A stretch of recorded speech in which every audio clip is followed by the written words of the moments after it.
The hearing on the Committee on Oversight and Government Reform will come to order. I want to welcome everyone here today. Without objection, the chair may declare a recess at any time. I now recognize myself for the purpose of making an opening statement. Here today. Good morning. Today, the House Oversight Committee is holding its first hearing on the massive fraud in Minnesota's social services program. Good morning. Minnesota social services, which are funded by you, the American taxpayer, are being ripped off. The most vulnerable are suffering as a result. Federal prosecutors estimate that these criminals have stolen at least $9 billion. The fraudsters, many of whom are from Minnesota's Somali community, have stolen from programs meant to feed needy kids, provide services to autistic children, house low-income and disabled Americans, and provide health care to vulnerable Medicaid recipients. Fraudsters like these take millions to enrich themselves while providing nothing, overstating or outright faking the services. How many children have gone hungry because fraudsters stole money that was intended to provide them with food? How many autistic children were denied services because fraudsters instead sent this money overseas? How many low-income seniors, people with disabilities, or those with mental illnesses were denied access to housing because fraudsters drained resources and pocketed the money for themselves? The breadth and depth of this fraud is breathtaking, and I fear that this is just the tip of the iceberg. The U.S. Department of Justice is already investigating another Minnesota service program after a disabled man battling drug addiction under the care of a fraudulent full-time provider died because of neglect. Governor Tim Walz, Attorney General Keith Ellison, and Minnesota's Democrat leadership have either been asleep at the wheel or complicit in these crimes. How could they allow this massive fraud to go on for years? This is why we're here today. We must expose this theft of taxpayer dollars and hold everybody accountable who let it happen. Today, we're joined by witnesses from Minnesota State House of Representatives who have been fighting this fight for years. These legislators are on the front lines, uncovering fraud in Minnesota's social services programs day in and day out and trying to get their state agencies to fix it. Thank you all for what you're doing to uncover the truth. This isn't just a Minnesota problem. It's a problem for taxpayers across the United States. About 35% of Minnesota's budget comes from federal grants. 35% of Minnesota's budget comes from federal grants. Hardworking Americans pay those taxes, and that money is being funneled to fraudsters, funding luxury homes, fancy cars, and vacations abroad. Some of it is even allegedly going overseas to support terrorists. And yet, Governor Walz, Attorney General Ellison, and Minnesota Democrats failed to act despite countless warnings. They failed Minnesotans and all Americans, handing millions of taxpayer dollars to fraudsters. They failed children and others in Minnesota. They failed their own state employees, some of whom have come forward as whistleblowers. These whistleblowers have told us that the Walz administration retaliated against employees who warned and alerted the administration to the fraud occurring within these social services programs. Again, Governor Walz accused employees who were simply doing their jobs of racism, Islamophobia, and threatened surveillance to silence them. President Trump and his administration are taking a whole-of-government approach and prosecuting these fraudsters. To date, the U.S. Department of Justice has charged 98 defendants in Minnesota fraud-related cases, 85 of whom are of Somali descent. 64 have already been convicted. The U.S. Department of Homeland Security is on the ground conducting investigations of suspected fraud sites in Minnesota. The U.S. Department of Health and Human Services has frozen child care payments and started requiring documentation to prove entities are indeed providing child care. Other federal agencies are halting grant programs, investigating public housing fraud, and strengthening program eligibility requirements. The American people demand jail time for those who stole their hard-earned money and accountability for officials who sat by as resources were drained. Congress must ensure there is change and accountability so this does not happen again. I look forward to hearing from our witnesses today. Americans, thank you all for exposing this critical issue. And with that, I yield to Ranking Member Garcia for his opening statement. Thank you, Chairman Comer. I just want to start by thanking, of course, our witnesses for being here today and for all the members being back. We all agree, I think everyone on both sides of the aisle can agree, that fraud is a threat at every level of government, in every private sector business, and to every single American. Fraud exists everywhere. When I was mayor of my hometown in Long Beach, we worked for better and more efficient government and took on fraud whenever it existed and wherever it appeared to protect taxpayers. It's something that all of us take seriously every single day. When we find fraud, we should punish people and those that are committing it against the American public, especially when it damages services that people rely on. Now, what we should not do is use fraud as an excuse to rip away aid from innocent people who follow the rules and need help in our society. We should fight fraud when people rip off programs designed to help working families. And also, we should fight fraud when large corporations and wealthy individuals dodge their own taxes and rig the system for their own benefit.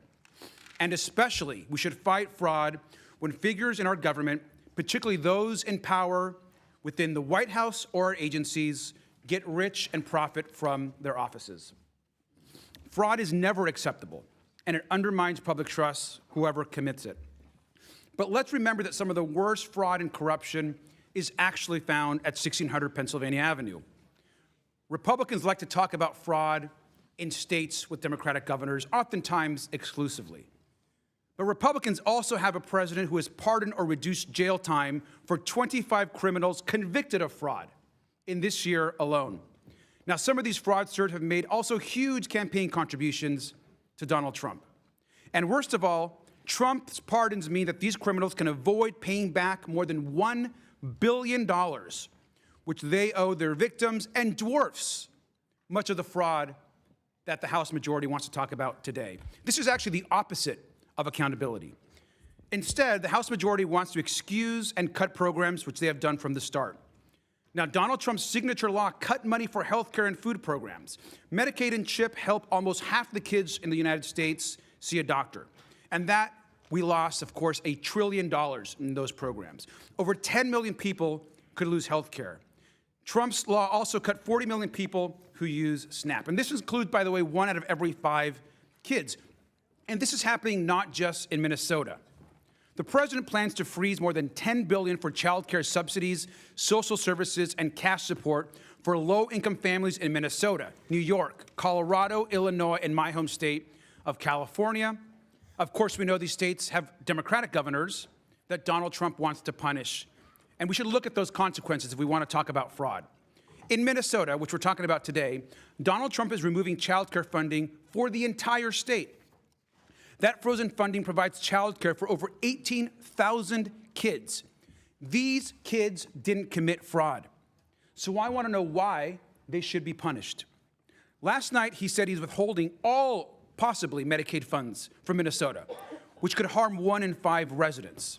Now, in New York, another state he's threatening, that's over 66,000 innocent kids, while pardoning, of course, 25 fraudsters and robbing victims of over $1 billion. Donald Trump should have to face the kids and parents who will be hurt even though they've done nothing wrong. I want to know what the president and the House majority expect the parents of these kids to do. Many don't seem to care. He wants to pardon and protect more rich crooks and fraudsters who have robbed over $1 billion from innocent people. Now, in California, in my home state, this threatens over 176,000 kids. 176,000 kids.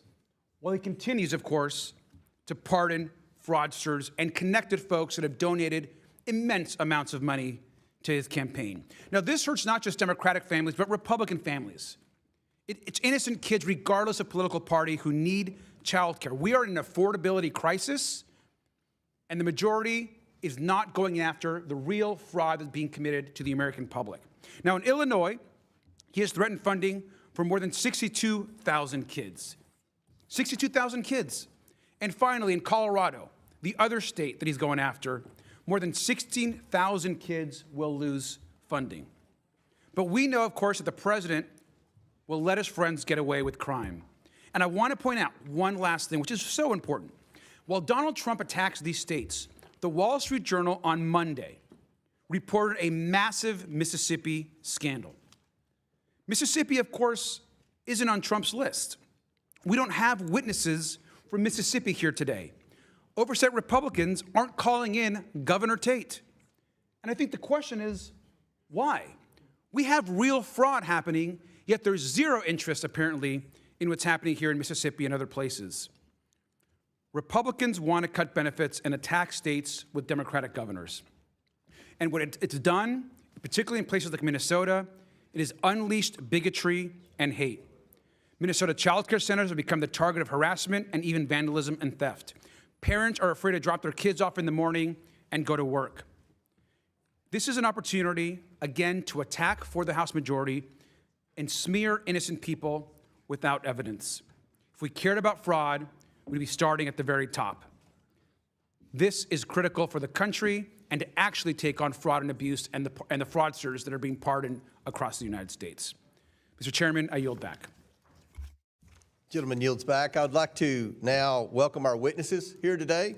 First, we have Kristen Robbins, Chairwoman of the Fraud Prevention and State Agency Oversight Policy Committee and representative for District 37A in the Minnesota House of Representatives. Welcome.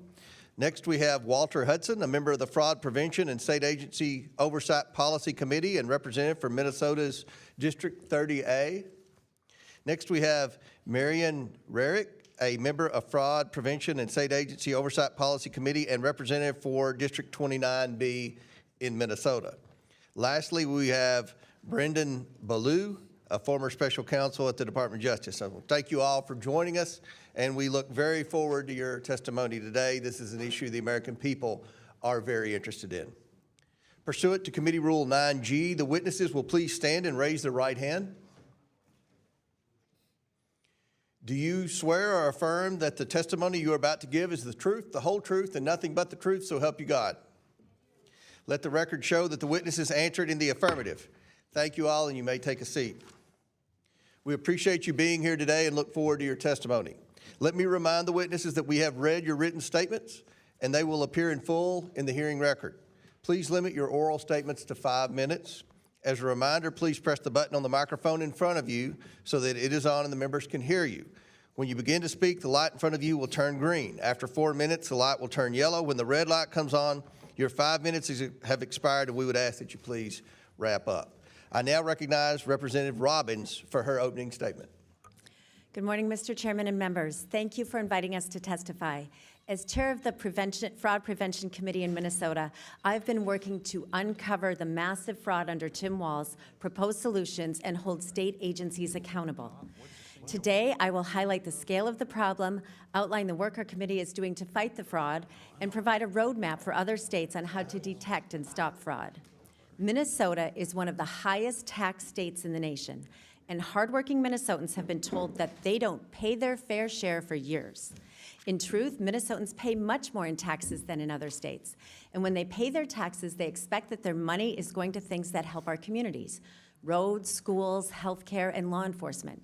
They do not want their tax dollars absconded by criminals to buy resorts and apartment buildings in Kenya, property in Turkey, and luxury homes and cars in the U.S. Tim Walz and his administration have willfully turned a blind eye to crime in the face of countless whistleblower and auditor reports, as well as stories by local investigative journalists and the Center of the American Experiment. These are actual crimes that must be punished.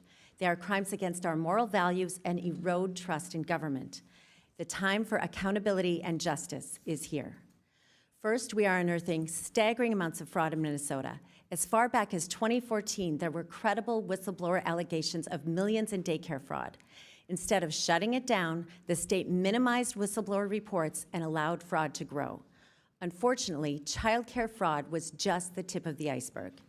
Since 2019, Tim Walz and Minnesota Democrats have allowed fraud to absolutely explode in Minnesota. There's been more than $300 million in the Feeding Our Future child nutrition program scandal, and the Feeding Our Future prosecutions revealed that as many as half of those indicted also ran other Medicaid-funded programs. Yet despite this being known back in 2023, Tim Walz and his agencies have done nothing to stop those defendants from getting additional state money. We have now found fraud in multiple Medicaid programs, including autism centers, sober homes, non-emergency medical transportation, integrated community supports, and housing stabilization. Just last month, our committee held a hearing on credible allegations of fraud in 2 new areas: adult day services and assisted living. First U.S. Attorney Joe Thompson, the leading prosecutor in these cases from the Biden administration and the Trump administration, says the fraud could be an astronomical $9 billion. In the face of mounting reports and literal criminal indictments and convictions, the Walz administration has repeatedly and publicly denied or downplayed the fraud. Just last January, the commissioner of DHS, Jody Harpstead, who'd been on the job for 5.5 years, said, "There's a lot more rumors of fraud than there is actual fraud." You cannot make this up. The Walz administration has been gaslighting Minnesotans on the scale of the fraud problem for years. In response, when Republicans took control or ended Democrat control of the Minnesota House last year, we created the Fraud Prevention and State Agency Oversight Committee. Since last February, we have held 15 hearings where we have grilled officials, exposed new areas of fraud, and repeatedly flagged failures in internal controls. I authored a new law to expand whistleblower protection, and we created a portal, mnfraud.com, resulting in a surge of new whistleblower reports that our amazing staff is still working through. Under the leadership of our Vice Chair, Patty Anderson, we passed a bipartisan bill in the Senate to create an independent Office of Inspector General. When it got to the House, Democrats killed it because the DHS commissioner testified against it. The Tim Walz administration has utterly failed to protect Minnesota taxpayers and vulnerable citizens, ignoring years of credible reports and retaliating against those who spoke up, often by claiming they were racist or Islamophobic. Tim Walz and the Democrats have repeatedly protected their political base at the expense of all Minnesotans. Other states should learn from the failures of the Walz administration, so I'll give you a quick roadmap on how to find and stop fraud. First, culture matters. Fraud flourishes when leaders ignore it and criminals see they can get away with it. Second, fraud flourishes when basic internal controls are not followed. This is not complicated. Third, you have to look at the interconnections of relationships in businesses in multiple program areas in Medicaid. It's a huge red flag that has been ignored in our state. Finally, it is important to say what is true and to stand up against fake allegations of racism or Islamophobia. Crime is crime, no matter who is committing it. It is true that the majority of the fraud in Minnesota has taken place in the Somali community. And it is also true that some of our best whistleblowers are from the Somali community. Democrats refuse to acknowledge this truth, and that has enabled criminals to steal billions and hurt our vulnerable citizens. Mr. Chairman, thank you for the opportunity to share the lessons from Minnesota and for your help in investigating these crimes. The time for justice and accountability is now. I now recognize Representative Hudson for his opening statement. Chairman, ranking member, and members of the committee, thank you for the opportunity to testify today for the record. I am Minnesota State Representative Walter Hudson, a second-term member who sits on our House Fraud Prevention and State Agency Oversight Committee. The recent national conversation about fraud in Minnesota has been fraught with distractions, diverting from critical concerns regarding process, policy, and oversight to sideshow concerns about personalities and partisan politics.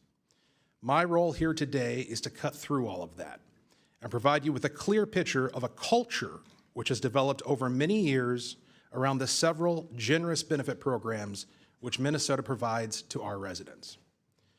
Well-documented oversight failures have led to a lack of program integrity, creating incentives for people to monetize programs beyond their legislative intent to turn benefits into business.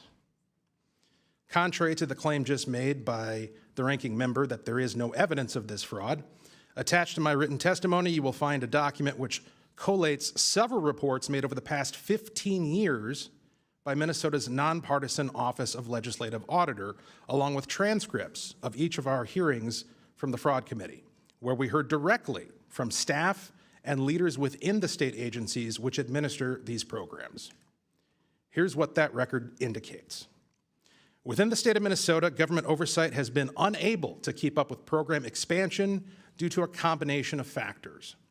One, rapid expansion of funding and provider participation. Two, payment systems that prioritize access and speed. Three, verification mechanisms that occur after funds are distributed.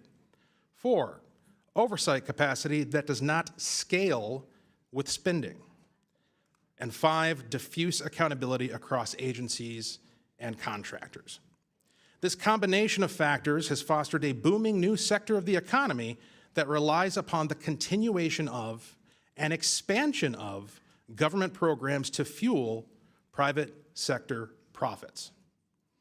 I want to be clear, even when the law is being followed precisely by every jot and tittle, incentives still exist to abuse these programs and waste taxpayer dollars by diverting funding to profit centers rather than providing a safety net for those in temporary need. Now, criminal fraud is rampant.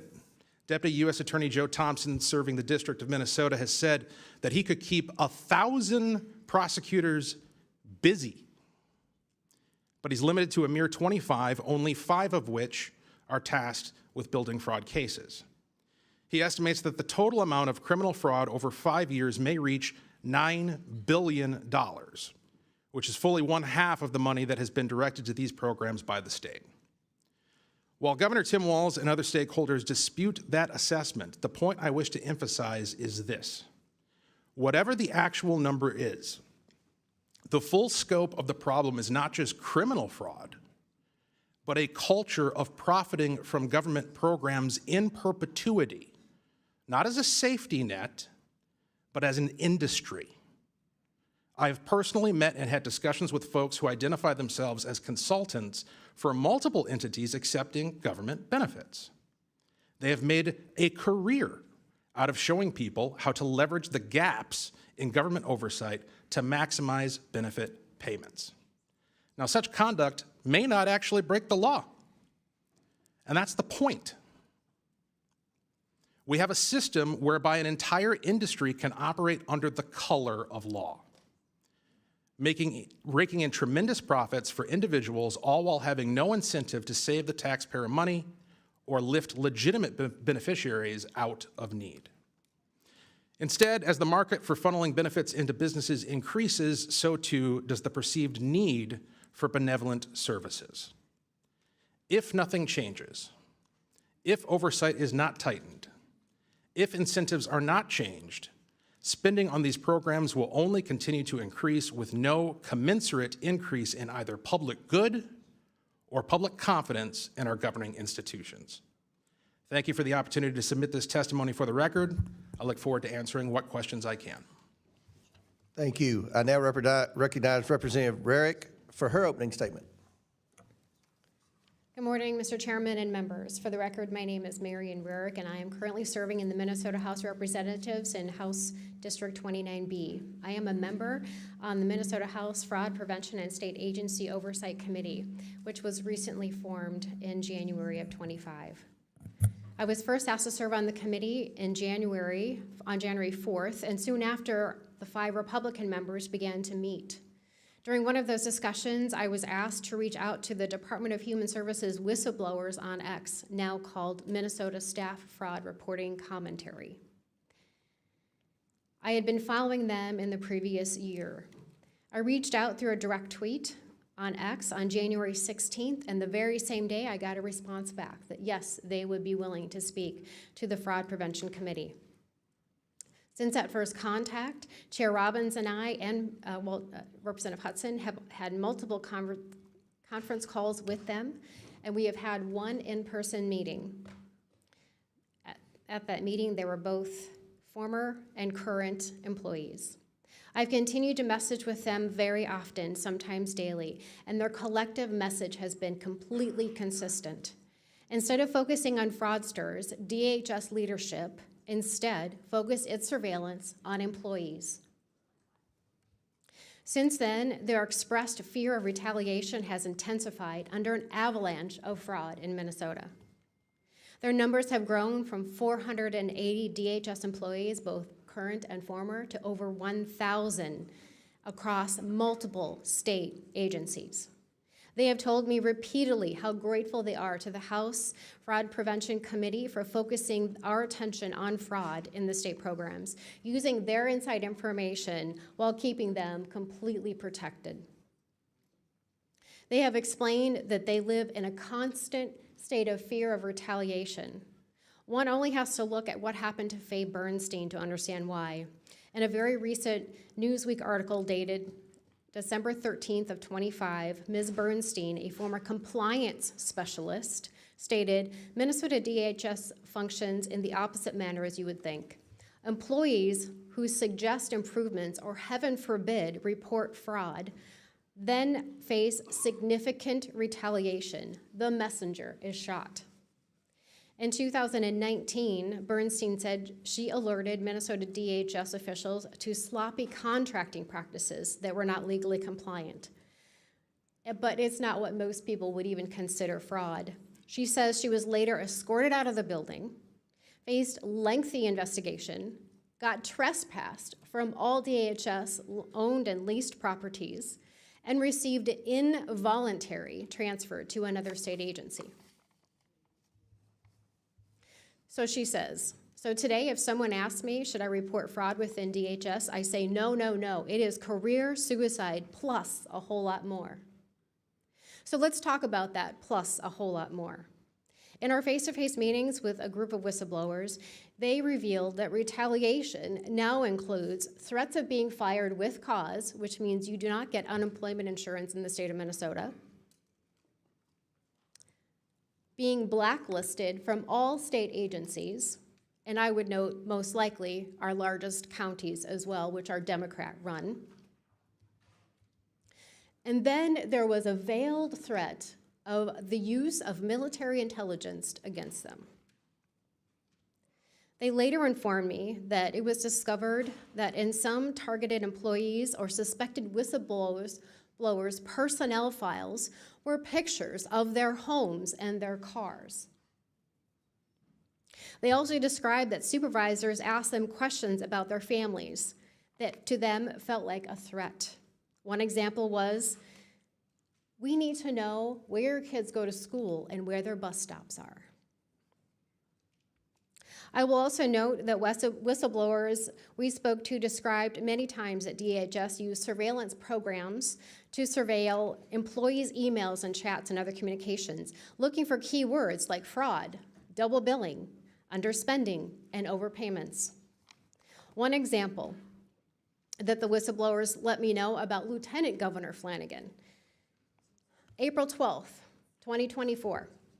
Flanagan comes to a DHS Health and Human Services Equity Conference at the Heritage Center and Brooklyn Center. On stage, Flanagan acknowledges the X account and the fraud concerns it raised and publicly denounced the X users and called them weirdos and losers sitting in their mother's basement.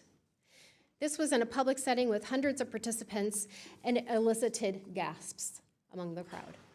Thank you, Mr. Chairman. Thank you. I now recognize Mr. Ballou for his opening statement. Thank you. My name is Brennan Ballou. I'm a former federal prosecutor and a native Minnesotan. Like all Minnesotans, like all Americans who have heard this story, I am deeply distressed by the fraud on the state's social service programs. Most notably, in 2022, the Department of Justice indicted 47 people for stealing an estimated $246 million in funds meant to feed children during the COVID-19 pandemic. As late as 2025, 78 people have been indicted as part of the scheme and 56 have pleaded guilty. More recently, the department has charged over a dozen people for stealing $14 million from a program meant for children with autism and millions more from a program meant to help disabled Minnesotans maintain stable housing. This is heartbreaking for several reasons. At the most basic level, money meant for the neediest among us, the hungry, the disabled, the destitute, was stolen. I fear that skepticism of Minnesota's social safety net, one of the things that makes the state great, will grow, and it will be harder to fund these programs in the future. And I fear that the actions of a few people will be used to demonize an entire population of Somali and East African Minnesotans who overwhelmingly have made the state more vibrant, more diverse, and more prosperous. I also feared the selective interest in fraud in America, because at the same time that these crimes are rightly being investigated by state and federal authorities, the larger infrastructure for prosecuting fraud and white-collar crime is being dismantled. Let me give you a few examples. In February 2025, the Department of Justice paused enforcement of the Foreign Corrupt Practices Act, which prohibits foreign bribery, and criminal violations of the Foreign Agents Registration Act, which, as the name suggests, prohibits acting as a secret agent of a foreign power. Between February and April of last year, the department disbanded its Klepto Capture Task Force, which enforced sanctions against Russian oligarchs, and the National Cryptocurrency Enforcement Team. And last year, the department forced out most of the lawyers of the Public Integrity Section, which prosecutes crimes by government officials, announced plans to dismantle the Tax Division, which prosecutes tax evasion, and shuttered the FBI task force that investigated congressional misconduct. More than just dismantling infrastructure for pursuing violations of the law, the government is, for favored defendants, appearing to enable it. In 2024, the Justice Department indicted Andrew Wiederhorn, the CEO of a casual fast food chain, for allegedly stealing $47 million from his own company. After his business donated $100,000 to the Trump inaugural committee, his case was dropped, and the line-level prosecutor on his case was fired. In 2021, the department sued Boeing for deceiving the government about the software that caused 2 plane crashes, killing 346 people. After donating $1 million to the inaugural committee, Boeing negotiated a favorable deferred prosecution agreement that the judge overseeing the case said, quote, fails to secure the necessary accountability to ensure the safety of the flying public. But he felt compelled by precedent to accept it nevertheless. The examples continue. Banks that contributed to the inaugural committee had litigations against them for violating consumer financial protection laws dropped, and so too did cryptocurrency companies that were investigated and sued by the Securities and Exchange Commission and who contributed to the inaugural committee. Crucially, those crypto companies that did not donate to the committee or other affiliated entities remain defendants of the government. The scale of these frauds involve millions stolen and hundreds killed, and yet they have received a fraction of the attention of the fraud that happened in Minnesota. This concerns me because we are both dismantling our infrastructure for fighting fraud and providing a roadmap for how those fraudsters who are prosecuted can buy their way out of justice. While we need to pursue the fraud we're seeing in Minnesota's social safety programs for all the reasons I said, because it is the weakest among us who are being harmed, we cannot selectively show an interest in fraud.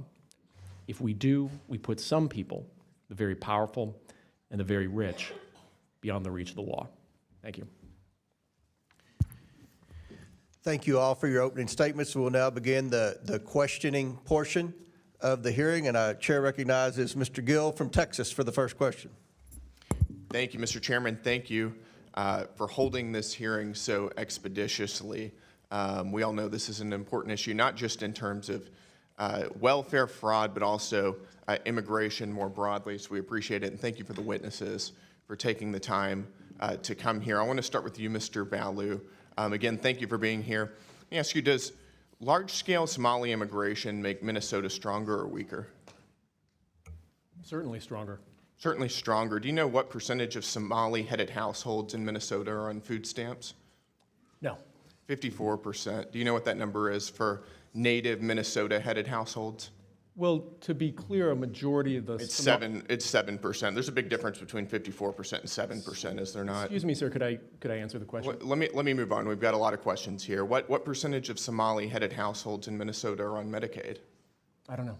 It's 73%. Do you know what that number is for Minnesota native households?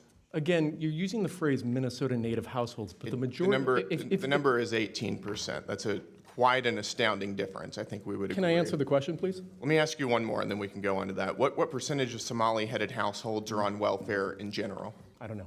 It's 81%. What about, let me just ask you, after 10 years of being in the United States, what percentage of Somali immigrant households continue to be on welfare? I don't know. The number is 78%.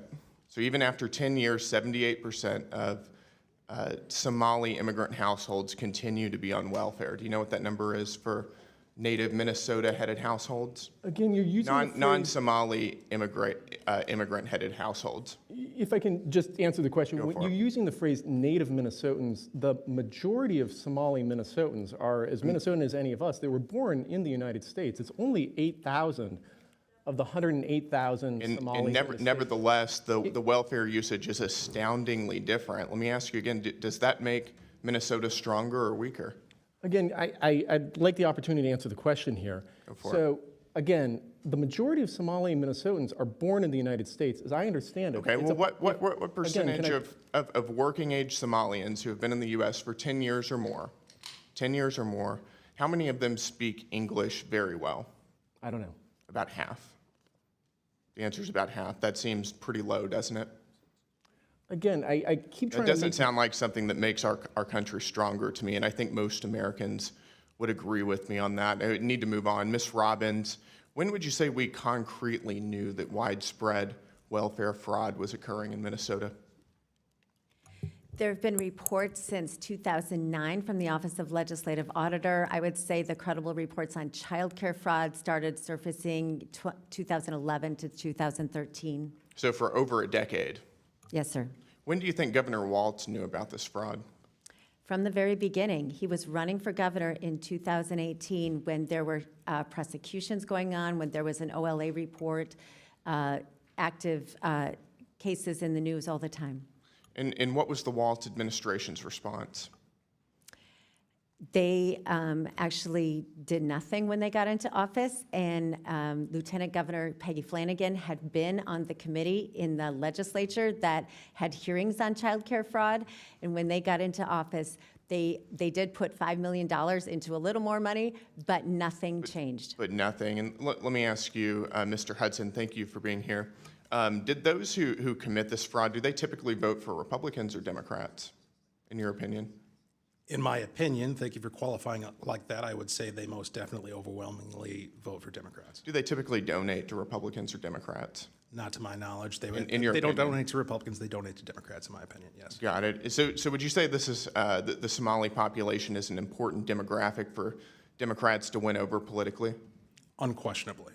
Got it. And do you think it would have hurt Democrats' political standing with the Somali population to investigate this fraud? Very clearly. Got it. So in other words, you're saying that there was a political incentive to cover up widespread Somali fraud. Is that right? 100%. Got it. Let me ask all three of you. Did the Walz administration and Democrats intentionally, in your opinion, overlook this fraud while it was happening for political gain? I'll start with you, Ms. Robbins. Absolutely. We have credible whistleblower reports that the Department of Human Services administration, up to the OIG and the commissioner, met with a group called the Minnesota Minority Child Care Association multiple times, and that they were trying to weaken protections. We wanted, Right. we had several changes we wanted to do, and they opposed all of them. And Mr. Hudson and Ms. Rarick, and then my time is up. I would agree. Absolutely, the whistleblowers confirm it. Got it. Thank you. Chair now recognizes Ranking Member Garcia. Thank you. I just want to clarify one thing. I just want to just be very clear that a vast majority of those Somali Minnesotans are United States citizens, and Somali Americans have as much right to access those services, or any Somalis, as United States members of Congress. They have the same right to access services, and we're talking about U.S. citizens. Let me also just clarify, Mr. Hudson, you said in your opening remarks that I had said that no fraud exists, and I think you can feel free to run the tape. That's not exactly not what I said. What I have been talking about, what's important for us to remember, is that wherever fraud exists, we should take it on, and we should hold folks accountable. And when people commit fraud and people get hurt, there's going to be repercussions, as there should be. We can all agree to that. We want to hold fraudsters accountable. We want to protect the victims and innocent people, so that those that can access services can continue to access services across this country. That's how it should work. But we also know that's not how it should work according to President Trump. Now, let's actually talk about real fraud and some fraudsters. Now, we all know that recently, here in Florida, President Trump granted a get-out-of-jail-free pardon to Philip S. Forms. Now, Mr. S. Forms is a nursing home mogul convicted of schemes to defraud Medicare and Medicaid of $1.3 billion. Where is that hearing? This guy just didn't steal from taxpayers. He took advantage of thousands of people, admitting them to nursing homes and living facilities that could not help them. His network of doctors gave out dangerous and harmful treatments and prescribing opioids to drug addicts just to make more money. In 2019, when S-Forms was sentenced, Trump's own DOJ issued a press release that quoted that the man behind one of the biggest healthcare frauds in history will be spending 20 years in prison. 20 years in prison, the DOJ said. Just 14 months later, Donald Trump let him walk free with a pardon. In October of this year, on his 56th birthday, S-Forms was arrested on domestic violence charges. Let's look at another case, another Trump case. Joseph Schwartz, he was sentenced for taking advantage of nursing home residents and workers and defrauding the government of $38 million. Where is that hearing? Schwartz paid lobbyists almost $1 million to secure a pardon from the president, and it worked. In November of this last year, a full and unconditional pardon was granted by President Trump for this enormous amount of fraud. Now let's look at Paul Walczak, a tax cheat whose crimes cost taxpayers almost $1.1 billion, dwarfing what we're talking about today, as he made lavish purchases like a $1 million luxury yacht. Now, Mr. Walczak was supposed to spend 18 months in prison, a fraudster who we want to go after. He should have been held accountable for his crimes. And he was supposed to pay $4.4 million back to the taxpayers. While this pardon application was pending, his mom was invited to a $1 million per person candlelight dinner at Mar-a-Lago with President Trump. She attended, and less than 3 weeks later, her son received a full and unconditional pardon. Now, I'm assuming that our witnesses here today would think this is horrific fraud and would disagree with these pardons. I'd like to just, do you agree with this pardon? I'd like to begin with our witnesses. Sir, I've not looked at the facts of the case or the law, so I cannot make a statement on that. So you can't make a statement on these pardons. You haven't read anything about them in the news, apparently. These are pardons to criminals and fraudsters that our witnesses clearly have no interest in. Now, in Trump's America, rich people can rip innocent people off whenever they want and get a pardon.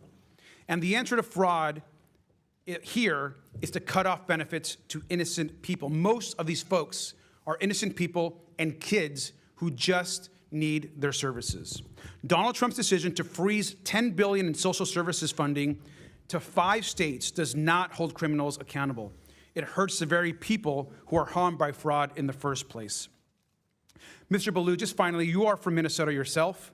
How are Minnesotans on the ground being hurt by Trump's political retribution crusade? Well, the practical effect is that the pause on payments for child care services and Medicaid services are going to result in hundreds of thousands of the neediest Minnesotans being denied, in some cases, literally life-saving payments. And also, as we've been discussing here, there is a large, of course, immigrant community and a community that makes Minnesota stronger. Can you tell us how innocent people in the Somali community are being directly harmed? Well, you hear about the threats that are happening against the Somali community. You're hearing about the broad demonization that's happening against them in the media generally. I think, I know we're running out of time here, but if you look at the statistics, I believe it's 82 Somali Americans have been indicted so far. Out of 108,000 Somali Minnesotans in the state overall, that's something like a 0.07% criminal rate. When you compare that to 1/3 of all Americans have a criminal record, and I think it's 40% or approximately of white men under the age of 23 have been arrested. I don't think the statistics really compare. Thank you, sir, and I yield back. Without objection, House Majority Whip Emmer, Representatives Finstad, Fishback, and Stauber of Minnesota are waived on the committee for purpose of questioning the witnesses at today's hearing. Without objection, so ordered. Mr. Chairman, Chair I now seek recognizes- recognition to make 2 motions for subpoenas.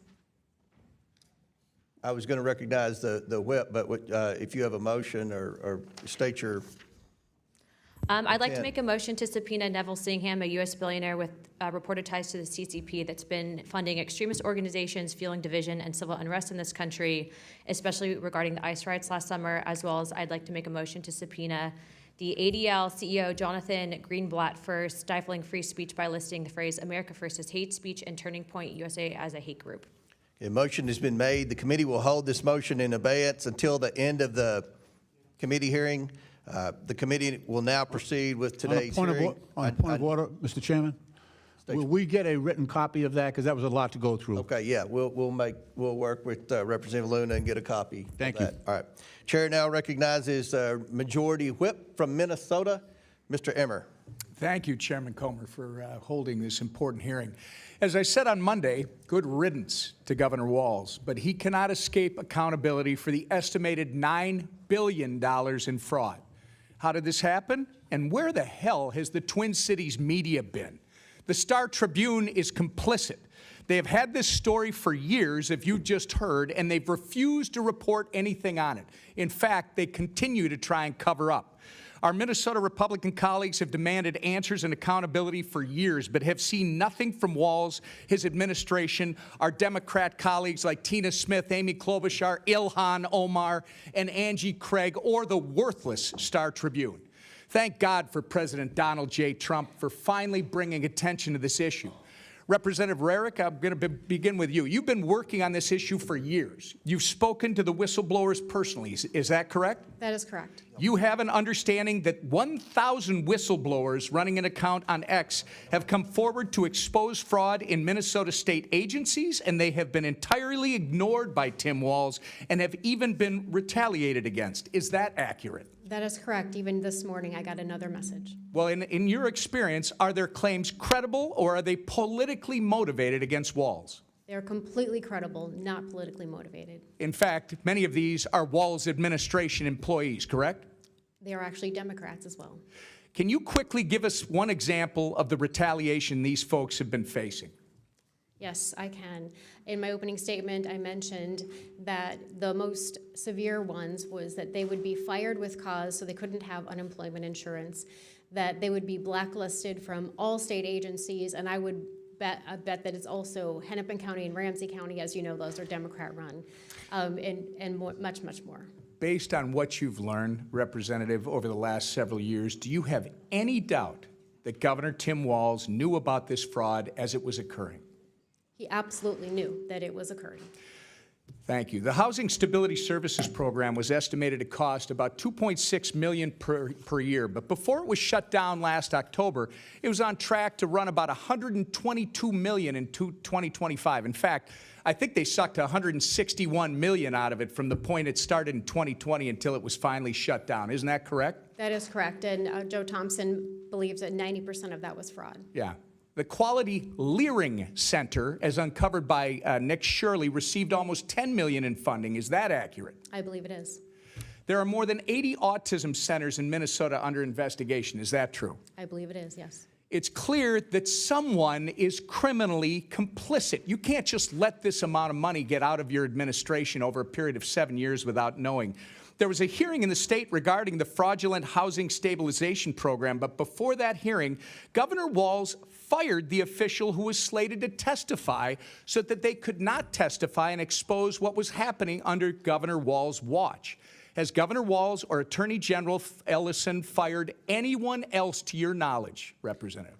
Not to my knowledge, and that was Eric Rumdahl, and his administration believes that he was not fired, but I say he was fired because it was too convenient. Right. Representative Hudson, is it true that 90% of the individuals charged, regardless of what your colleague on the panel just said with his facts and figures, 90% of the individuals charged or indicted with the $250 million Feeding Our Future COVID fraud are of Somali descent? I believe that to be correct. Are you aware that in a 2021 video, Mr. Ellison promised that he would obstruct his own agencies in their investigation of Somali fraud? I am very much aware of that. It's no wonder that criminals in the Somali community felt they were free to steal taxpayer dollars. I'm going to ask you the same question I asked Marion. Do you have any doubt that Tim Walz knew about this fraud as it was occurring? None whatsoever. Walz and Ellison were protecting fraudsters instead of investigating them, and it was purposeful. And it's no coincidence that this is occurring largely in the Somali community. Walz made a sanctuary state, Minnesota, a sanctuary state. He gave free health care, free college, and free licenses to illegals. And Walz looked the other way when Somali immigrants were stealing. Representative Robbins, do you have any doubt that Tim Walz knew about this fraud as it was occurring? None whatsoever. So all three of you have no doubt in your minds that Tim Walz knew about the $9 billion of fraud during his tenure as governor and did nothing about it. It looks like my time is about to expire, and I do want to say to all of you, on behalf of Minnesota, thank you for being here, and justice will be served. Thank you, Mr. Chairman. Thank you, Mr. Whip. Chair now recognizes Ms. Norton from Washington, D.C. Thank you, Mr. Chair. Federal assistance programs are vital for keeping working families afloat and children healthy. Nearly 25% of adults and nearly 50% of children rely on federal assistance, including child care funding, Medicaid, and Children's Health Insurance Program, and the Supplemental Nutrition Assistance Program. Fraudsters targeting government programs have a uniquely harmful impact on Americans.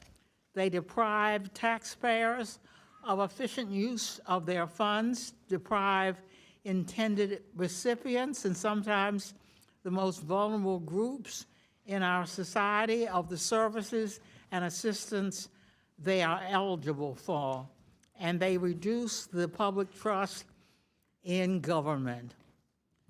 But answers to fraud is not to freeze critical safety net programs and cause more suffering for Americans who are already struggling to afford everyday expenses. I have worked with my colleagues on the Government Operations Subcommittee on ways that federal agencies can identify and prevent fraud before payments are made. My Oversight Committee Democrat colleagues and I are also proud co-sponsors of Congressional Men's Taxpayer Funds Oversight Accountability Act. This legislation would strengthen the ability of federal agencies to reliably track federal funds, enabling more efficient analysis to identify and stop fraudsters. We can continue to reduce fraud and protect funding from bad actors by empowering oversight bodies like inspectors general and the Government Accountability Office, which are often best equipped to investigate red flags and sound the alarm when there are problems to address. Applying additional safeguards requires a balanced approach that does not pull the rug out from under people, including children, who rely on help these programs provide. Congress must not allow partisan actors to seize on the misdeeds of a few in order to gut the vital programs that provide access to federal health care and special health education services, keep American children fed, and keep American parents to work with the knowledge that their children are safe. And I yield back. Gentlelady yields back. Chair now recognizes Mr. Jordan from Ohio. Thank you, Mr. Chairman. Mr. Hudson, who is Salim Saeed and Amy Bach? I recognize those names as defendants in the Feeding Our Future trial. They ran Feeding Our Future, is that right? That's correct. And they've been indicted? That's correct. They've been convicted? That's correct. And they're in jail waiting sentences, is that right? As I understand it. Okay, I want to go back, because earlier with Mr. Gill, you said that they overlooked the fraud. I think it's worse than that. I think they helped it along. I'm going to go to this meeting that took place, or actually I want to go to March 30th, 2021. Is it true back in March of 2021, the Minnesota Department of Education suspended payments to Feeding Our Future, that program? Is that right? I believe that's correct. And then a month later, they resumed payments. That's correct. What caused them to change their mind? In my opinion, what caused them to change their mind was pushback from their constituency within the Somali community who accused the state agencies of being racist. But what caused them to stop it in the first place? Was it whistleblowers coming forward? Was it like this something's not right here? What happened? Apologize for the misunderstanding. The reason they stopped the funds in the first place is because they had credible allegations that there was fraud taking place. From whistleblowers and others. And Correct. just they're doing their job looking, this doesn't make sense. We got all these programs, no one's getting fed, and yet money's going out the door like crazy. So they suspended it. And then they started it back up, right? Was there any threat of a lawsuit from the Somali community and folks affiliated with Feeding Our Future? Mr. Jordan, there was more than a threat. They actually did it. They did? And what was the alleged claim in that lawsuit? That they were victims of racial discrimination. as I Oh, recall. they played the race card, huh? All this fraud going on, money going out, and they played the race card. Now, when I talked about not just overlooking it, there was a meeting that took place between the Attorney General and affiliates of Feeding Our Future. Is that right? That is correct. And what happened at that meeting? Do we know? Yeah, we do, because we have it on tape. There was an audio recording made at that meeting that was entered into evidence in the Feeding Our Future trial, and it was later revealed through work from Center of the American Experiment, the full recording. And my observations of what took place in that meeting was that Attorney General Keith Ellison was focused on one thing and one thing only, and that was keeping these folks in business. There were no questions that he asked of these folks about how the kids are doing, the operation, how they're getting fed, who's being helped. Instead, the focus was entirely on ensuring that the money continues to flow. And I'll add that he went so far as to say that he was going to fight these people in reference to the state agencies. The state agencies are his client. Yeah. And when you said money's going to flow, did money flow to Mr. Ellison's campaign a couple weeks later from some of the folks who were in that meeting? Sure did. How much, do we know how much that was? I do not have that number. So it wasn't just overlooking the fraud. They were actively trying to make sure this program continued, and then they benefited from that politically with contributions to their campaign, all in this same year, all in 2021, when this was all coming to a head. Is that accurate? That is my understanding. And this fraud is much bigger than this, because as I look, it's like 6 different federal agencies. Department of Homeland Security, Health and Human Services, Small Business Association, Housing Urban Development, Department of Labor, Department of Agriculture, in this program and a bunch of others. They were shaking down the entire federal government, it looked like. 6 different federal agencies. I think you pointed out, over the last 15 years. That's correct. And not only are the Democrat administration overlooking it, they're helping it along. They're assisting it. They're going after whistleblowers, as your colleague pointed out, and they're benefiting from all this politically with contribution to their campaign. Not to mention the voting issue that you referenced earlier as well. Is that all accurate? I believe so. Oh, now there's more than 6 agencies involved. There's 6 federal agencies that got shaken down, but there's 2 other agencies involved now, the FBI and the DOJ, right? How many people have been indicted now? I do not have that number in front of me, but it's significant. And I don't know how long y'all been in the legislature. We appreciate your work, appreciate what you do. But have you ever seen anything like this in your time in the legislature? I've never seen anything like this in an agency. Ms. Robbins, you're the chair. No, sir, we have never seen anything on this scale. It is unbelievable. As Joe Thompson said, it is breathtaking and cannot be overstated. Yeah, well, God bless you all. Ms. Rankin, or Ms. Rarick, excuse me, I'll give you the last word. Thank you. So I've been there since 2013, and I have been yelled at by Democrats over and over again throughout our time there to say that there is no fraud, this is just made up. Yeah, this is the template. You see this all the time. The left will tell a lie. We're feeding kids when they're not, when they're just shaking down the taxpayer. The left will tell a lie. The media will report the lie or not report when the truth comes out. And then when you tell the truth, they call you a racist. It's as old as time. We see it all the time. This is so wrong. God bless you all for coming forward and getting the facts to the people of Minnesota, and more importantly, to the people of this great country. I yield back. Gentleman yields back. Chair recognizes Mr. Lynch from Massachusetts. Thank you, Mr. Chairman. I want to be clear that fraud is unacceptable at any level. However, I did have an opportunity to spend the day with a bunch of my kids in my district at my local Head Start Center in Quincy and the Wahlberg Center. And they actually are able to feed those kids breakfast, lunch, and a snack for $6 a day.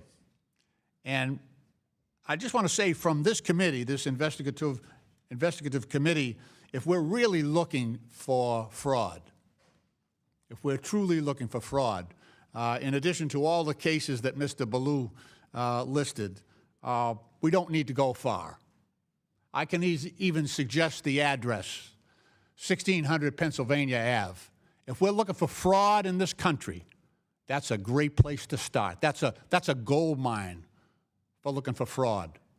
And I'll just give one example. You know, you don't have to go back in time very far to see a great example of the fraud that's been put upon this country. Last month, President Trump put his name on the John F. Kennedy Center for the Performing Arts. For those of you who are too young to remember, JFK was a war hero from my state. He was an Irish Catholic, first Catholic elected president. Fought a lot of bigotry during his time trying to become president. He actually stood up to the Russians. But he was a war hero, a decorated war hero. He's the only United States president who ever have received the Purple Heart. He also received the Medal of Valor from the Navy and the Marine Corps because during World War II, he was commanding a PT boat, PT-109. His vessel was struck by a destroyer in the South Pacific. Brown fox jumped over the lazy dog. He actually risked his life to save his crew members. And after he was assassinated, LBJ, Lyndon Baines Johnson, his successor, and the United States Congress at that time recognized his service and sacrifice to this country by naming the Performing Arts Center after him. He had raised most of the money to build that center, he and Jacqueline Kennedy. And it is shameful. It is a case of stolen valor for this president to put his name above the name of John F. Kennedy. That is a fraud being perpetrated on this country right now. And if we're really interested in rooting out fraud, how about starting right there? I have legislation that will take Trump's name off that building and restore it. You know, Congress acknowledged Kennedy's service and sacrifice to our country. He sacrificed everything for this country. And yet, we have allowed this to happen. And we have allowed that fraud, that valor to be stolen from John F. Kennedy. It's wrong. It is wrong. And while I know Trump has his supporters and his minions, and there is no depth to the shame that they will stoop to, but we as Americans should defend the history, defend the goodness that has been done by previous leaders. It's ironic that Jacqueline Kennedy actually established the White House Historical Society, and she did so in a manner that she said we should honor every president within the White House, regardless of party, but because of the service and the sacrifice that they have made on behalf of our country. That's a much different sentiment that is held at the White House today when you see the shameful plaques that have been put up by this president denigrating previous presidents and their service to this country. So I hope my colleagues will join me in that legislation to restore the John F. Kennedy Center for the Performing Arts and eliminate this fraud, glaring fraud that's being perpetrated on the American people. Mr. Chairman, I yield back. Chair now recognizes Byron Donalds from the great state of Florida. Thank you, Chairman. Before we begin, I have a letter to submit for the record titled Collective Request for Congressional Oversight, Systematic Retaliation and Governance Failure at the Minnesota Department of Human Services. Chairman, this letter was written by the whistleblowers and has been provided to the committee. I want to submit that for the record. Without objection, so ordered. Ms. Rarick, first of all, thank you for your service to the state of Minnesota. I want to refer back to your commentary about a meeting where the Lieutenant Governor of the state of Minnesota, Lieutenant Governor Flanagan, came and admonished these whistleblowers. Can you go into more detail about what was said in this meeting? Thank you, Mr. Congressman. So I don't have any more detail other than what I read into the record. Unfortunately, it was obviously a public meeting, and there were hundreds of DHS employees, so Department of Human Services employees there. The weather It was a today story is that's amazing. been reported multiple times on the X page, but I don't have any more details than that, other than the fact that that wasn't the only time that she retaliated. Chosen by the governor. And so lieutenant governors typically do not operate outside of the purview of the governor. It's kind of their job to, play QB2, if you will, to the governor. So would it be clear to state that the lieutenant governor's comments trying to railroad whistleblowers, trying to demean whistleblowers and discourage whistleblowers was at the directive of Governor Walz? You can definitely assume that because, like I said, at that moment in time, up until the point where the governor ran for VP, she was seen at literally every press conference. She was in all the meetings. They were tied at the hip. They were always together. So if she was... the depth of fraud that you have seen, were there controls in play, and were these controls ignored by the Walz administration and by the Department of Human Services? Absolutely. So we have many whistleblower reports talking about how DHS undermined ability to strengthen internal controls. So, for example, there was an effort for the Child Care Assistance Program. They have a clear and convincing evidence standard to disqualify someone from being a provider, where all the other programs are a lower standard, preponderance of the evidence. There was an effort to make this a lower standard so it was easier to disqualify people to preponderance. And the Minnesota Minority Child Care Association, which was run by a group of Somali providers, opposed it, and DHS went along with their recommendation. And in a similar vein, we were trying to reduce the number of child care employees with children that could work in these child care centers, because that was one of the vectors of fraud, Right. and they opposed that. So you had the Somali community who on purpose was petitioning the state of Minnesota to lower the standards to be able to make sure that fraud could not be caught. Is that correct? Well, they wanted to keep the standard clear and convincing, which makes it harder to disqualify people. So it makes it harder for them to be disqualified Right. from wasting taxpayer funds. Is that correct? Absolutely. Okay. Ms. Roberts, I want to stay with you. I want to talk about use of funds. You've talked about some of these funds were used to buy property in Kenya, Yes, sir. property in Turkey. Do I have that correct? Yes. Remittances back to Somalia. Yes. I think it's important for the committee to understand that these remittances, in part, are used in what's called the Hawala. I want to make sure I have the terminology right. The Hawala network. Ms. Robbins, can you speak to what the Hawala network is?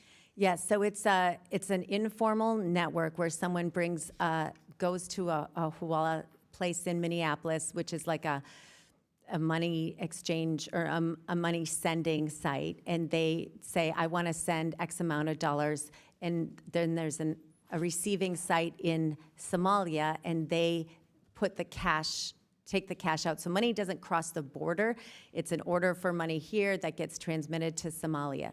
For the time, because I'm out of time, I want to expound.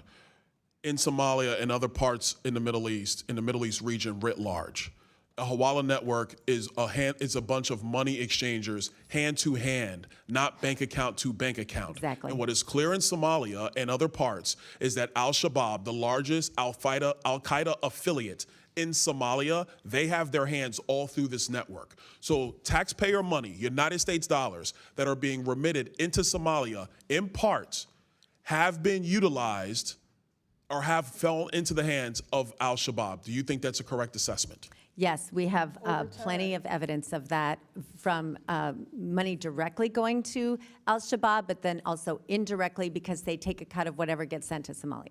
Thank you so much, Chairman. I know I'm over. Thank you for the additional time. Mr. Chair, I seek recognition for unanimous consent request. Chair recognizes Ms. Presley.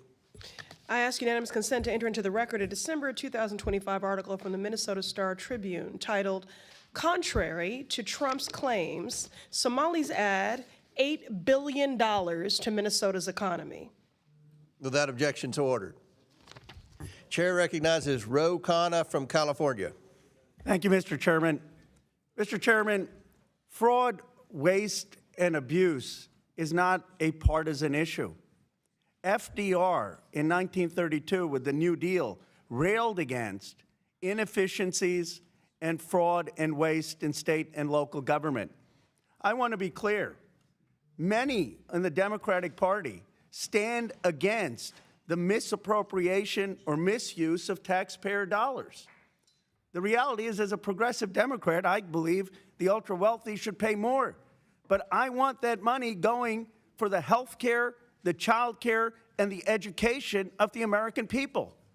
It offends me if there is waste or fraud in any of our states. That's why I called for people in my state of California to share stories of inefficiencies, fraud, or wasteful spending. I partnered with the All In podcast to advertise that we need to be responsible stewards of our tax dollars. And I believe we should be doing this for all 50 states. I challenge my colleagues on the Republican side. Let's have an audit of all 50 states to make sure that government money is being spent wisely. We don't need to make these partisan hearings. Every American has a stake in making sure that they have a receipt for where their tax dollars are going. Every American has a stake, if we're going to ask them to pay tax, to make sure that that money isn't being wasted. And I'd like to see this committee work together to stand up for basic fairness of the American taxpayers. I certainly am going to do that in the state of California, and we should be doing that in all 50 states. Thank you, Mr. Chairman. Thank you, Representative Khanna, and I believe you're sincere, and we want to work with you on fraud in any state. If it's a Republican state, Democrat state, we don't care. The mission of this committee is to root out waste, fraud, abuse, and mismanagement, and we would gladly work with you. Thank you, Mr. Chairman. Yes, sir. Mr. Chairman. Mr. Chairman.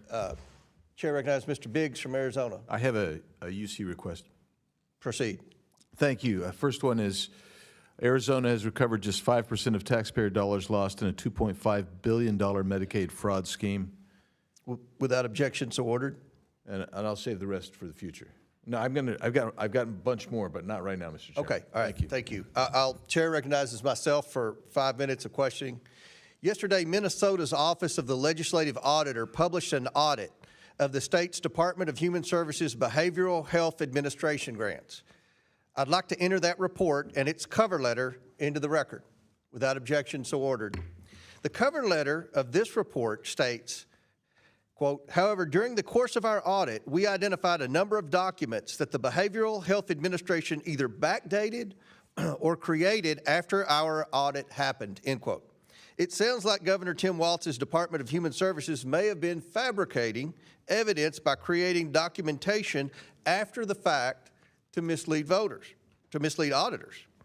This new report noted that one grantee who received nearly $680,000 from this agency for 1 month's work, but could not provide any documentation or proof that any work was actually completed. What's more, and this is the kicker, the report notes that the grant manager who approved this money left the agency within days of approving the grant to take a job with the very same grantee that they approved money for. So very quickly, Representative Roberts, have you ever seen anything like this in your time as a member of the Minnesota's Fraud Prevention and State Agency Oversight Policy Committee? We have heard whistleblower reports of backdating and falsification before, and we also have a record of earlier in the CCAP, the child care fraud, where they would allow the providers to submit records far after the investigation and accept them as true. So clearly this has been a pattern at the agency, and it's unacceptable. Unbelievable. And we want to work with you. We want to work with these whistleblowers. We're serious about this. The Trump administration's on the ground. We want to catch these people, and we want to put them behind bars, and we want to hold any politician that participated in these schemes accountable. Representative Hudson, who's to blame for this dysfunction? Well, the blame can go around quite a bit, but as Tim Walz himself said, the buck stops with him.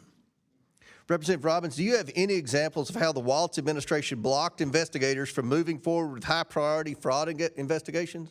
Yes, we do, Mr. Chairman. I have met with whistleblowers and gotten documents from them about how after the original CCAP whistleblower report came out in March and April of 2019, subsequent to that, there was an Office of Inspector General within DHS that had investigative authority to do surveillance, warrants, and seize electronics, and they were shut down. They were told they could no longer do criminal investigations.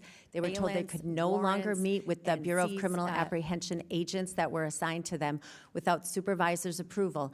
And instead, when they found one of the other members talked about how they changed the language. They went from calling it fraud to calling it overbilling. And they created an overbilling committee to all the investigative agents now couldn't do criminal investigations, and they had to flag issues of overbilling, and then a committee would decide if any of that overbilling would be recouped. Committee appointed by Waltz? No, appointed within DHS. Oh, appointed by the own bureaucracy. Yes, so they shut down criminal investigations. They created a committee to call it overbilling and decide if overbilling investigations would even try to recoup the money. This is evidence that Tim Waltz interfered with investigators who knew there was fraud. The rumors of fraud have been taking place. I've been hearing them for a decade, and yet he interfered to try to obstruct their investigation of fraud. Yes, his agencies shut down criminal investigations. Representative Hudson, we didn't get $9 billion stolen overnight. How did the fraud in Minnesota become so widespread? Well, listen, let me give the maximum benefit of the doubt that these programs were designed for a beneficial legislative intent. Of course. The way that it happened was by when people recognized that the system wasn't working and they raised those concerns were ignored, and a culture suppressing raising those concerns was fostered by the Walz administration. So, obviously, there was a lack of oversight by the Waltz administration. Why would Governor Waltz let $9 billion in fraud occur? Mr. Hudson. In my opinion, because it was politically beneficial to Democrats. Again, the Somali community is a huge constituency group, and we've had some tight races in Minnesota, and it makes a difference for them. Because it's a huge part of the Democrat voting base in Minnesota. Is that correct? Correct. Representative Varick, Governor Waltz's announcement not to seek a third term seems to be an admission of guilt, I think, to most Americans, and an attempt by the Democrat establishment to cover up his role in the rampant fraud. He claims this is so he can focus on defending the people of Minnesota against criminals who prey on our generosity. As someone who has been in the Minnesota legislature longer than Tim Waltz has been governor, can Governor Waltz actually be trusted to defend Minnesotans when he allowed fraud to fester for his entire tenure as governor? Mr. Chairman, if Governor Walz was serious about stopping fraud, he would have done it in 2019 when he took office. He has done nothing other than appoint commissioners that suppressed fraud and retaliated against their own employees.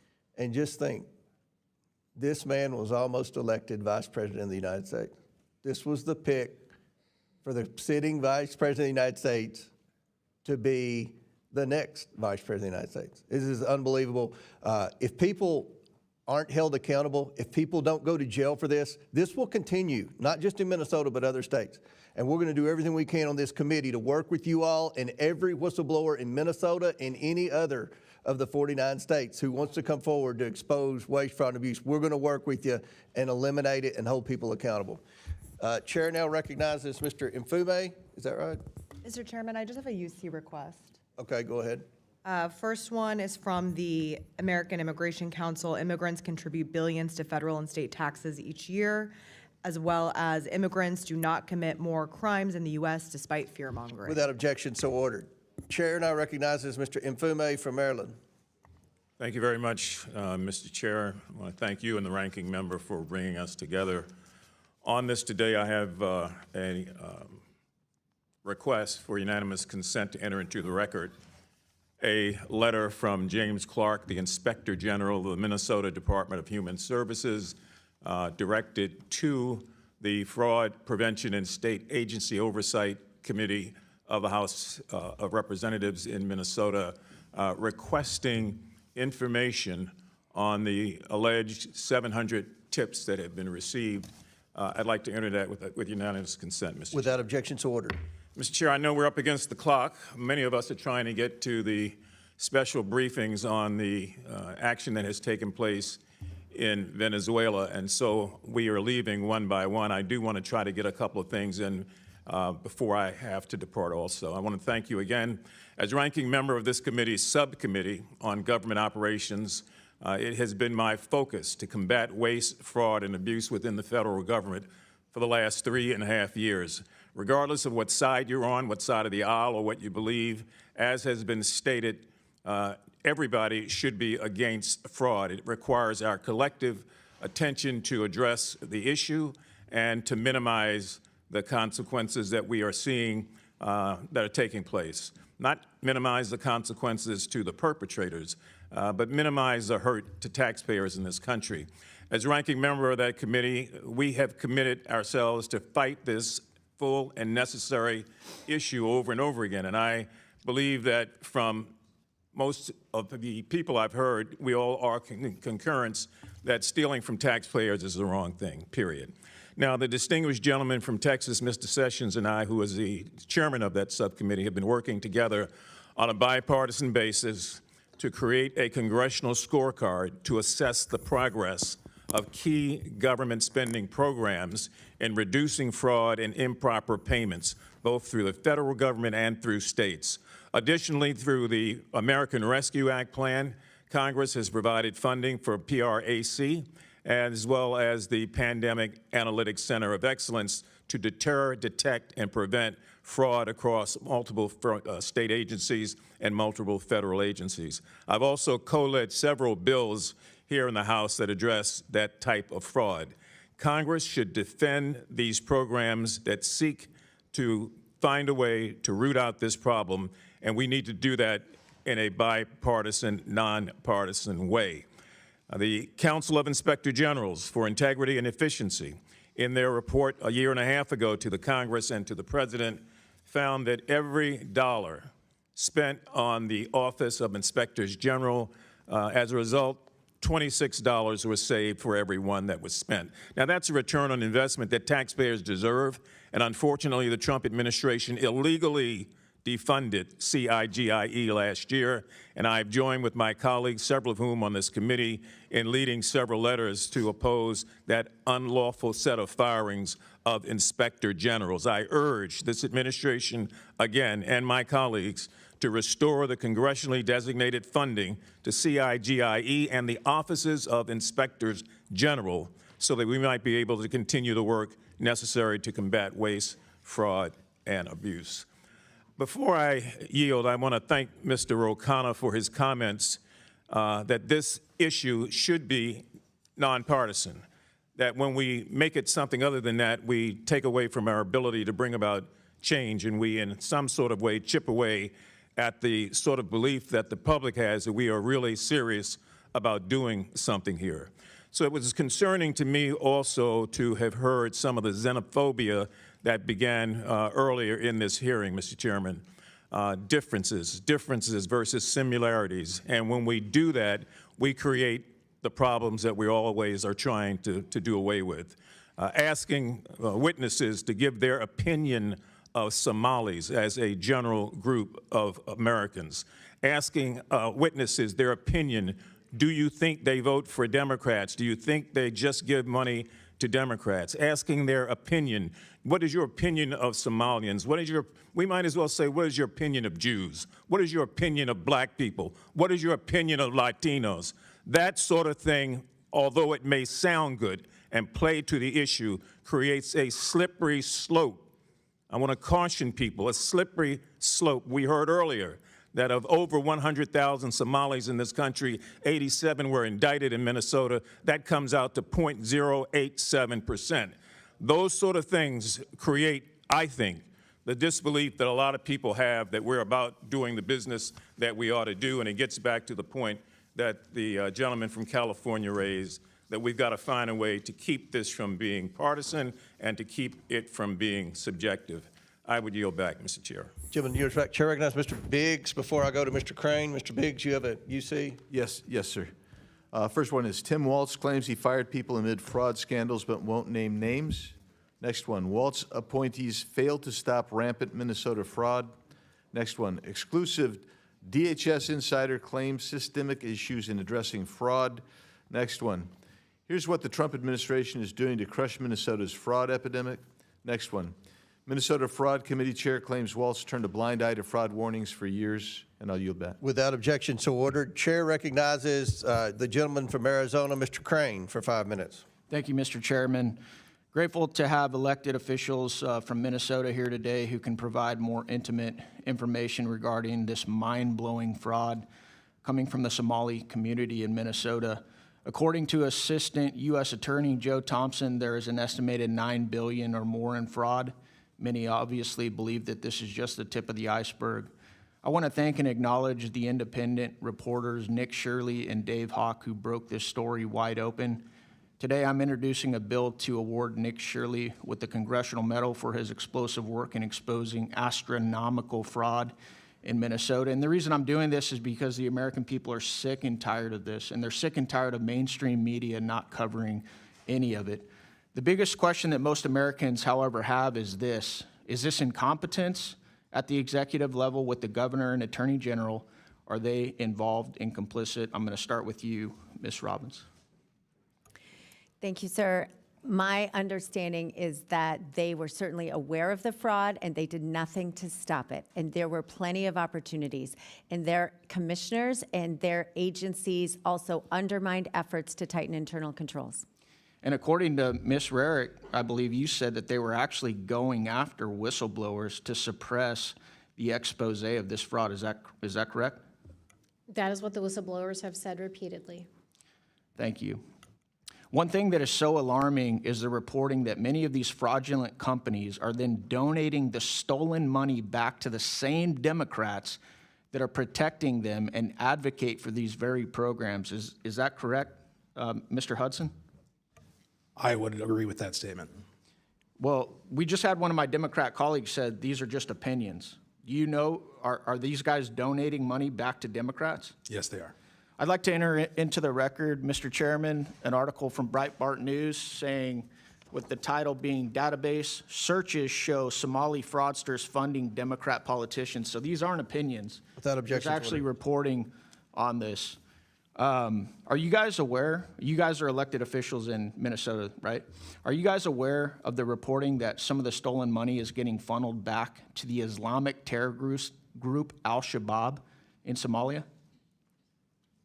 Mr. Robbins. Yes, sir. And we have evidence of it going back as far as 2012, where a man was convicted of sending $21,000 to Al-Shabaab. In 2011, 2 Minnesota women were convicted of sending money to different groups. Someone else, we have multiple references of how the Al-Shabaab takes a cut when the money gets to Somalia through the Hawala network. So I think there's ample evidence on this and federal convictions.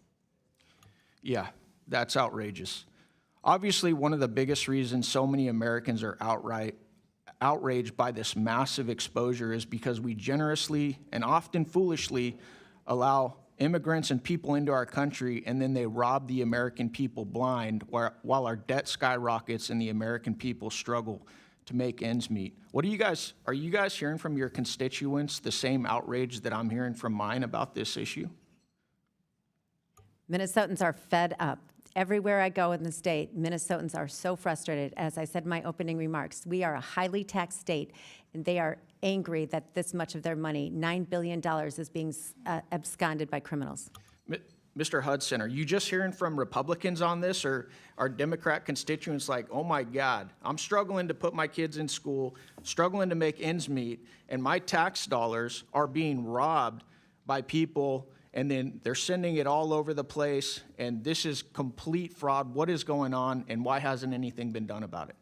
I'll give you a personal example. So my family, my in-laws in particular, are politically diverse. A lot of them vote for Democrats, and they're fairly apolitical. They're not like me, all plugged in.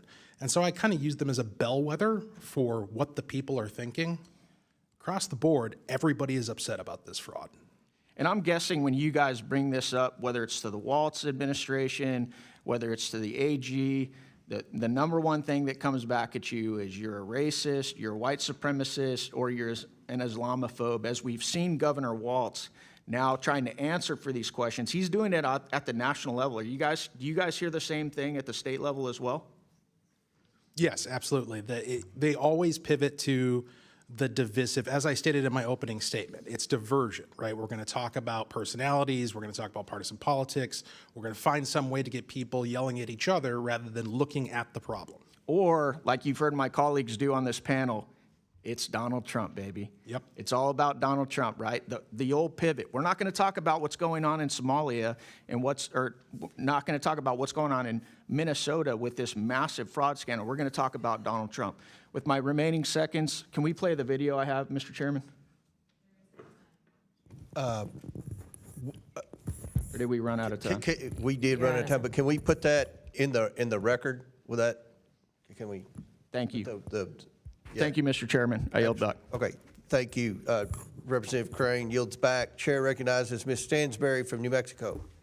Thank you, Mr. Chairman, and Happy New Year. Welcome to our guests. Thank you to our legislators for being here today and to our guests. You know, I come to these committee hearings, I'm ready to debate the topics. I'm grateful that you're bringing this case to our attention. Yes, we need to prosecute these crimes, period. Period. Let's do that. And I'm also grateful to see that this committee is actually conducting a hearing that is in its jurisdiction, which is oversight over government fraud. But I do have to say, to my colleague's point that was just made, that I am surprised to see the focus, given that the President of the United States and the administration are engaged in fraudulent behavior literally daily, including just a few days ago, invading a foreign country, using the United States military to take their oil, and notifying oil and gas companies before the United States Congress, and the president claiming last night that he is personally going to control the oil and give government kickbacks to oil and gas companies. So why are we not investigating that? It definitely gives you the impression that there's a double standard in this country. I also want to say that I'm troubled to see that this hearing is being held in conjunction with an announcement that the administration made just yesterday that they were going to freeze $10 billion in federal funding for childcare and family assistance to 5 states across the country. And if you watched the president's crazy address yesterday, you heard him say it himself. But I want to say one thing, because my colleagues have pointed out all about weaponizing the government for political purposes. Well, these 5 states happen to have one thing in common. They all have Democratic governors and gubernatorial elections this year. Is this a coincidence? I don't think so, my friends.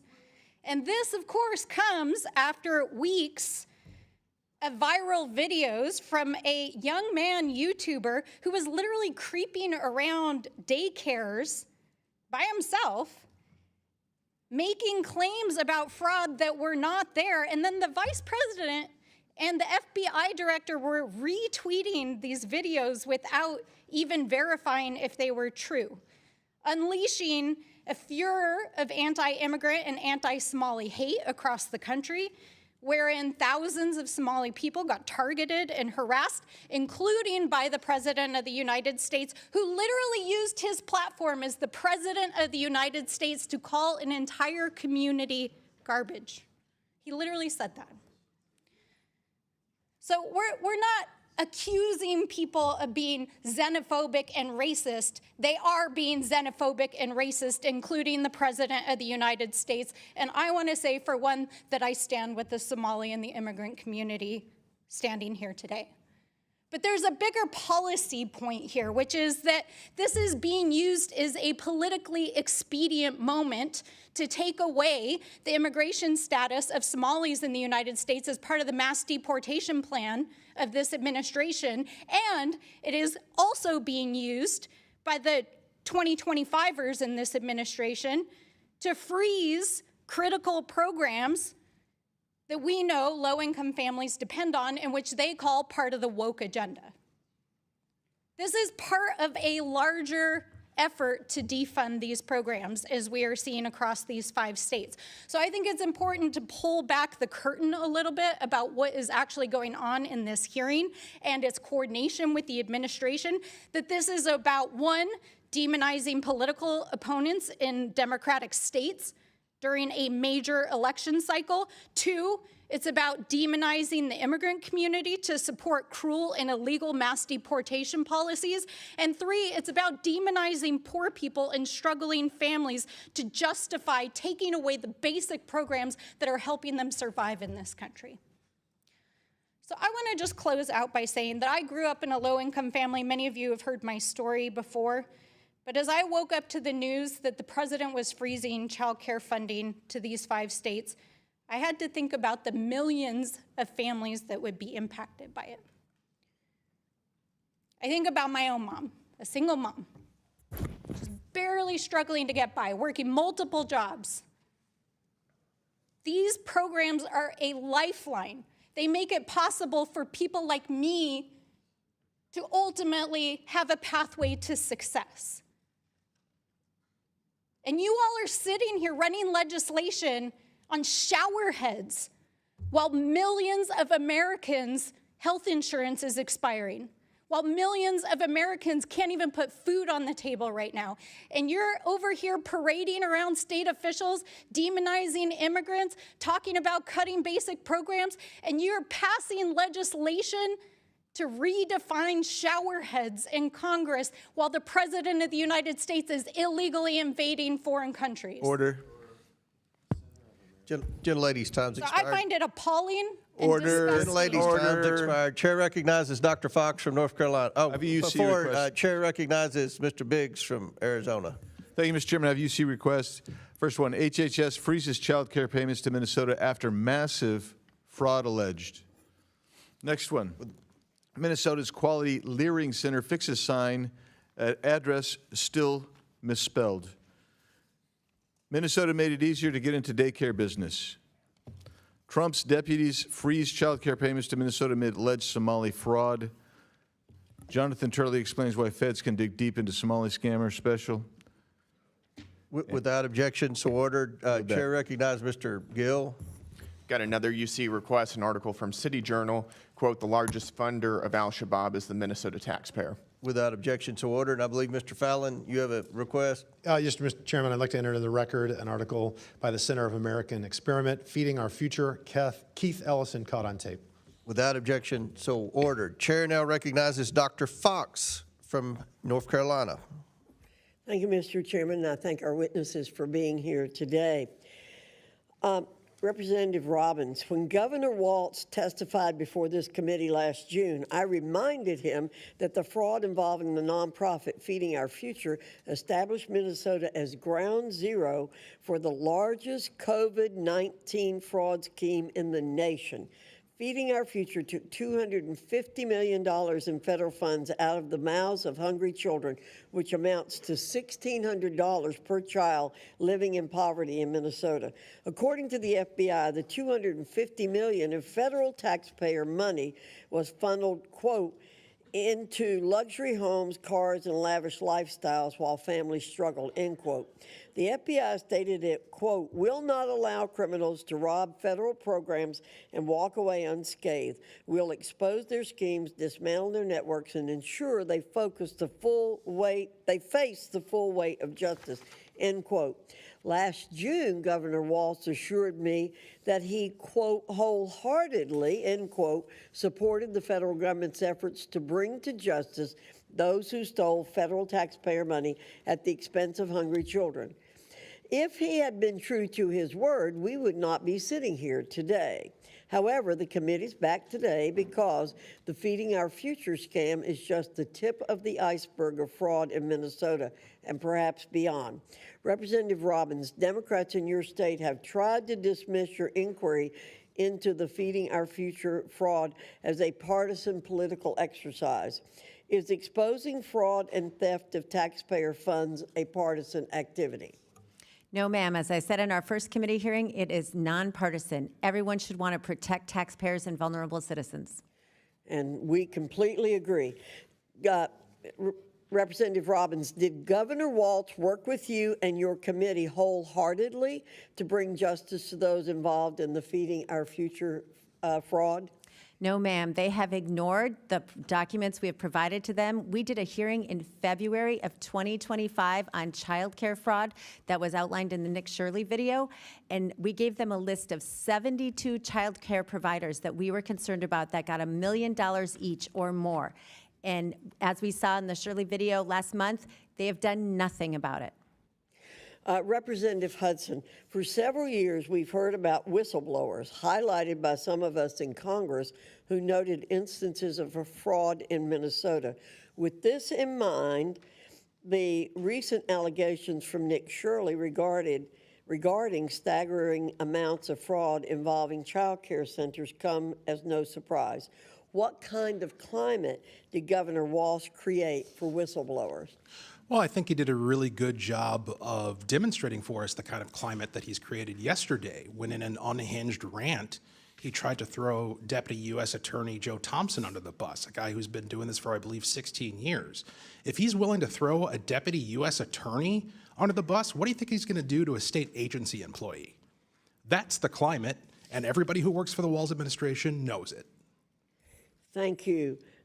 Representative Rarick, do you believe the Walz administration seriously pursued whistleblowers' reports of fraud? I think that the Walz administration seriously retaliated against whistleblowers and ignored them and dismissed them. And, in my opening statement, I talked about the threats of firing them and blacklisting them and things like that. So that's what the Walz administration focused on. Representative Rarick, innocent American taxpayers are collateral damage in the Democrats' reckless disregard for taxpayer funds. Hard-working Americans and their communities are left to pay the price. What lessons can other states and federal officials take from your work to expose the stunning amount of fraud and the network of those who enabled it that you all have exposed in Minnesota? Yeah, the answer to that is very simple, and that is if you just do simple, basic good governance like reconciliation and a few other financial controls, you won't have the problems that you have here. And if you don't retaliate against your employees, your frontline workers that point out fraud, you won't have this problem either. Representative Hudson, do you have anything you'd like to add to that? Yes, absolutely. You have to have a culture of good faith, and that is what is lacking in Minnesota. There is not a culture of good faith. And you see a very strange strategy going on right now with Minnesota Democrats, where every day they're denying this problem, which really strikes me as bizarre because we know there are more prosecutions coming. So what are they going to say as story after story drops, and we can cite time and date where they said it wasn't a problem? Thank you. And Mr. Chairman, I'd like to note that it was the Education and Workforce Committee when I was chair that first brought this issue to the public's attention, and we got nowhere under a Democrat administration. Thank you, Mr. Chairman. I yield back. Exactly correct. Thank you, Dr. Fox. Chair recognizes Ms. Summer Lee from Pennsylvania. Thank you, Mr. Chair. I think like so many people on this committee have already articulated, nobody here believes that rooting out fraud and waste and abuse is not a top priority of this committee, of our caucus, of their conference. It is. If you're on this committee, it is the top charge that we all undertake incredibly seriously. But I think, like so many things with the modern Republican Party, it's like you're skulking right around the edge of things, but too often, your bigotry, the Republican Party's own bigotry, is imprisoning them and keeping them from ever actually doing something that helps, not harms, the American people. And this is another one of those instances, right? When it's a person of color, if it's 2 or 3, it's a pattern, and the entire community must be indicted. But if it's 100 Republicans, it's just not bad. Neither here nor there, because it's important.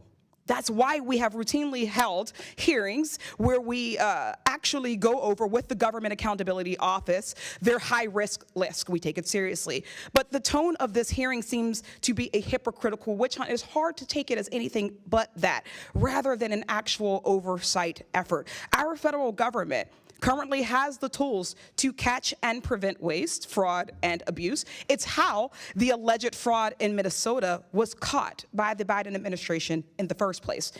Mr. Blue, as a former federal prosecutor, you're familiar with some of the tools that we have, correct? Yes. Just briefly, could you please verify the following tools for me? Yes or no? Does the Government Accountability Office work to reduce waste, fraud, and abuse? Yes. Do inspectors generals work towards these goals? Absolutely. What about the Council of the Inspectors General on Integrity and Efficiency? Yes. Are whistleblowers important to rooting out waste, fraud, and abuse? Absolutely. Has the Trump administration helped or hurt these tools? Certainly heard it by disbanding the Council for Inspectors General and then ultimately firing 19 IGs. Thank you. That's right. Again and again, Trump has attacked the oversight mechanisms within the federal government. He illegally fired 17 inspectors general and other key personnel. He goes after whistleblowers and he tries to roll back their protections. He routinely ignores the rampant corruption within his own administration. Republicans have turned a blind eye to all of this. They have held no hearings on these actions. And this hearing today isn't even about fraud generally within the federal benefits system, which we would welcome. Republicans have cherry-picked a blue state and an immigrant population, vulnerable, to demonize. To be clear, Minnesota is not the only state with a fraud problem. To truly tackle waste, fraud, and abuse, we need to approach the issue with a scalpel, not a mallet. Discovering that people are committing fraud in the federal program does not mean we should smash the whole thing and end it. It means its oversight mechanisms need to be improved. That's why it's so disappointing to see that the Minnesota House Fraud Prevention Committee that our witness, the Honorable Kristen Robbins, chairs, has issued no reports on these uncovered schemes. It hasn't advanced any legislation to address the issue or even shared whistleblower reports with their Democratic colleagues. They've just held a bunch of hearings and generated headlines, something our committee is all too familiar with. This hearing is not an effort by Republicans to improve social service programs. It's an excuse to end them and to punish Democratic-led states. This has always been the plan. It's why Republicans' so-called big, beautiful bill is estimated to cut more than $1 trillion from Medicaid and CHIP benefits and cut SNAP for 40 million people, the very children or folks with disabilities who were mentioned in the opening statements. Trump has also already taken advantage of the situation in Minnesota. After a YouTuber harassed and posted unsubstantiated claims of fraud against child care centers, HHS froze child care funding to Minnesota, which would affect more than 23,000 children. Just yesterday, Trump also froze approximately $10 billion in funding for programs supporting child care, social services, grants, and cash assistance in not only Minnesota, but in other Democratic-led states of California, Colorado, New York, and Illinois. No matter what party we're elected to, we represent the people of our district, Democrat or Republican. We represent as the federal government all people of all states, irrespective of how they voted. That's the charge that I took, and I would like and hope that you all would do the same. When so many of these social service programs are being gutted and defunded, fraud becomes even more harmful, as that means even less money is going to people who need it. People need these programs. This situation should be an opportunity to take a deep look at the programs and improve their oversight abilities, not an excuse to cut them entirely. If we care about the most vulnerable, if we care about the most marginalized, this is an opportunity to do so, and I welcome us to actually do that one day. Thanks, I yield back. Ms. Lee, the IGs are hired to identify fraud. They haven't identified fraud. The IGs have failed.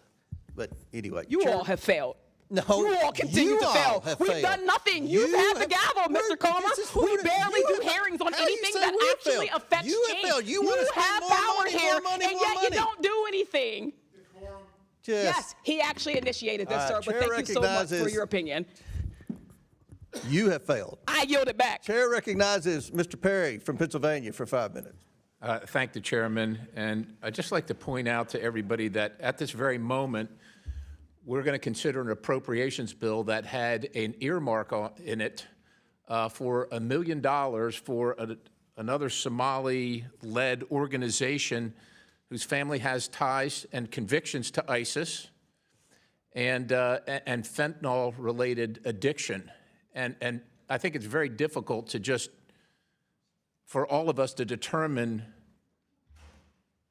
what's legitimate and what's not. But I would just ask if the committee will play the video that Mr. Crane had referred to for me at this time. Can you stop the, okay, go ahead.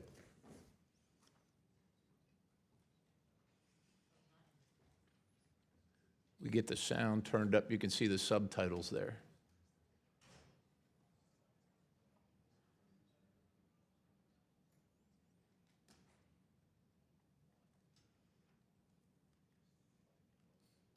If you'll notice the campaign contribution at the bottom for $4,700, and then the $250 million fraud scheme associated with said individuals. Listen, ladies and gentlemen, it's not me calling out one community or another, one individual, representative or another. It's fraud. Representative Robbins, Hudson, and Rarick, thanks for your service. I know it's difficult, and you're operating in difficult circumstances where it doesn't sound like you got a lot of support. And I imagine that as Ms. Robbins, Representative Robbins, you're the chair of the Oversight Policy Committee. Is that right? Yes, sir. Yeah, I imagine at the state level, you don't quite have the resources you need to track down all this stuff. This federal jury found that Feeding Our Future mastermind and co-defendant, and also the contributor to one of your representatives from your state, one of our colleagues here, $4,700 for a $250 million pandemic fraud scheme. Like, you don't probably have the resources to find that kind of stuff. It's massive, right? And I suspect, as someone who, you know, you serve at the pleasure of your constituents who want to see you elected and contribute to you, a $4,700 campaign contribution for a $250 million of, I guess, spending at the federal level is a pretty good investment for people. We're not here to pick on anybody, but I will tell you, I think the American people are particularly affronted when their goodwill is returned by stealing their hard-earned money. I just want to, if you can comment on that particular case, this Feeding Our Future, and the fact that these folks pled guilty to $250 million, and then connections to the political operation in your state, which is dismantling your state. Thank you, sir. Yes, so this is the big problem. There's a network of people who have been politically supporting the Democrats, who have also been contributing to them, and who have been involved in multiple schemes. So a woman who is in this child care group, the Minnesota Minority Child Care Association, Ikram Muhammad, she was later indicted in the Feeding Our Future scandal, as was her brother and her mother, and I believe a sister. And so it's a network that functions in our state that we have to get a handle on. And then one of the people indicted in that case for Feeding Our Future for money laundering $1.1 million, then they used that same company, shell company they did the money laundering with, to buy property for an assisted living facility after they were indicted. And then his wife has a company getting millions of dollars from the state to provide services to the assisted living facility bought by his shell company he's already been indicted for. They do not shut off the spigot. So that's the problem. This is completely outrageous, obviously. I'm not an attorney. Are any one of you three attorneys? Are you? So, yes, sir. You said, Representative Robbins, that you informed the governor of these things. That's what you said, right? That's your testimony here today. Yes, sir. I did a hearing on it, and I brought charts and laid out the roadmap. So there are crimes of commission and crimes of omission. So if the governor didn't actively be involved in this fraud, that would be a crime of commission. But if he knew about it and didn't do anything about it, would you consider that a crime of omission? Yes, sir. And what should be done about crimes of omission regarding taxpayer funds? So they should be prosecuted. And as you said, we don't have a lot of resources on our committee. As legislators, we don't have access to bank records, health records, the state payment system. So when we get credible allegations of fraud, we bring it to the U.S. Attorney and the Office of Legislative Auditor because they can get access to those records and then bring the prosecutions criminally. Thank you, Chair. I yield. Mr. Chairman. Before I go to Ms. Randall, Chair recognizes Mr. Biggs for UC. Thank you, Mr. Chairman. Number one, Washington Post calls for welfare reform after Minnesota fraud scandal. Exclusive. Treasury and House panel launch probes into Tim Walz's handling of $1 billion of food aid fraud. Additionally, referring to the earmark that Mr. Perry just referred to.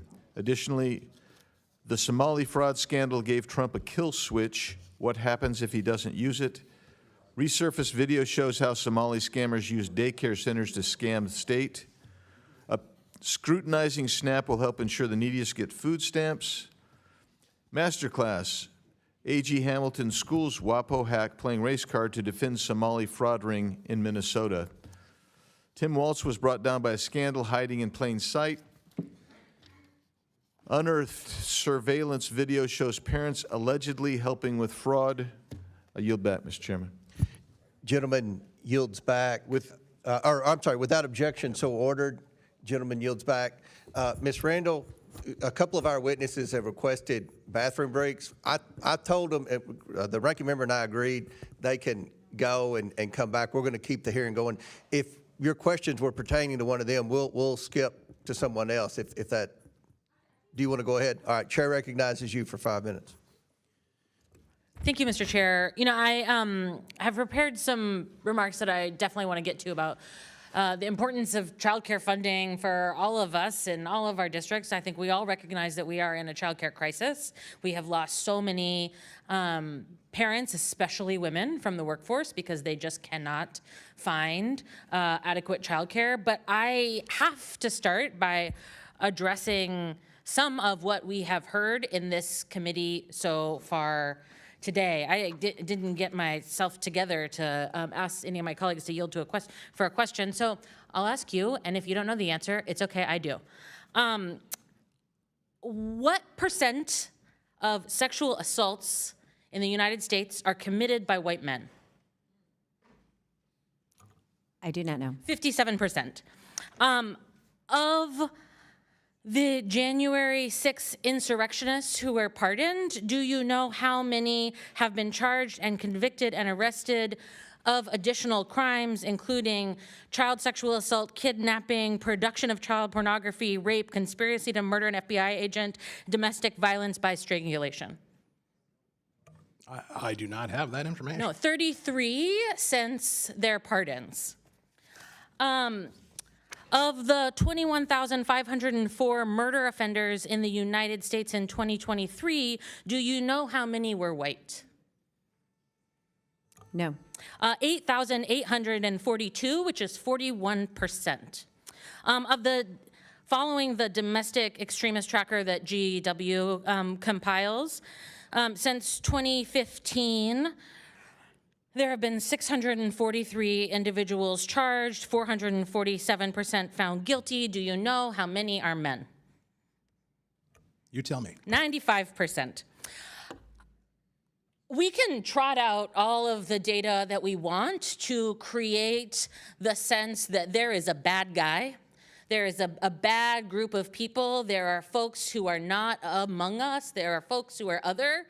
And I think we should spend a lot more time looking at ourselves, looking at American citizens, looking at white men who are committing violence at disproportionate rates in our country, who are committing crimes at disproportionate rates in our country, including the President of the United States, who is sitting at 1600 Pennsylvania Avenue, as so many of my colleagues have pointed out. I also want to say, I've heard a lot about the Somali donors to political campaigns. We all acknowledge, right, that you cannot donate to a political campaign in the United States unless you are an American citizen, right? I'm just going to acknowledge that.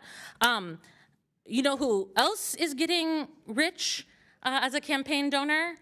the expense of the U.S. taxpayers and because of the decisions that this government has made. Yes, Elon Musk, but also billionaire Paul Singer, a Trump donor who is getting rich off the military actions that this president engaged in Venezuela. Now about childcare. $7 for every $1 spent on childcare and early learning are returned to our U.S. economy. It's good for families, it's good for kids, it's good for our economic growth. But we are still facing a childcare crisis in this country. Chair Robbins, I understand that you have 3 kids and that they were enrolled in daycare at one point before you became a stay-at-home mom.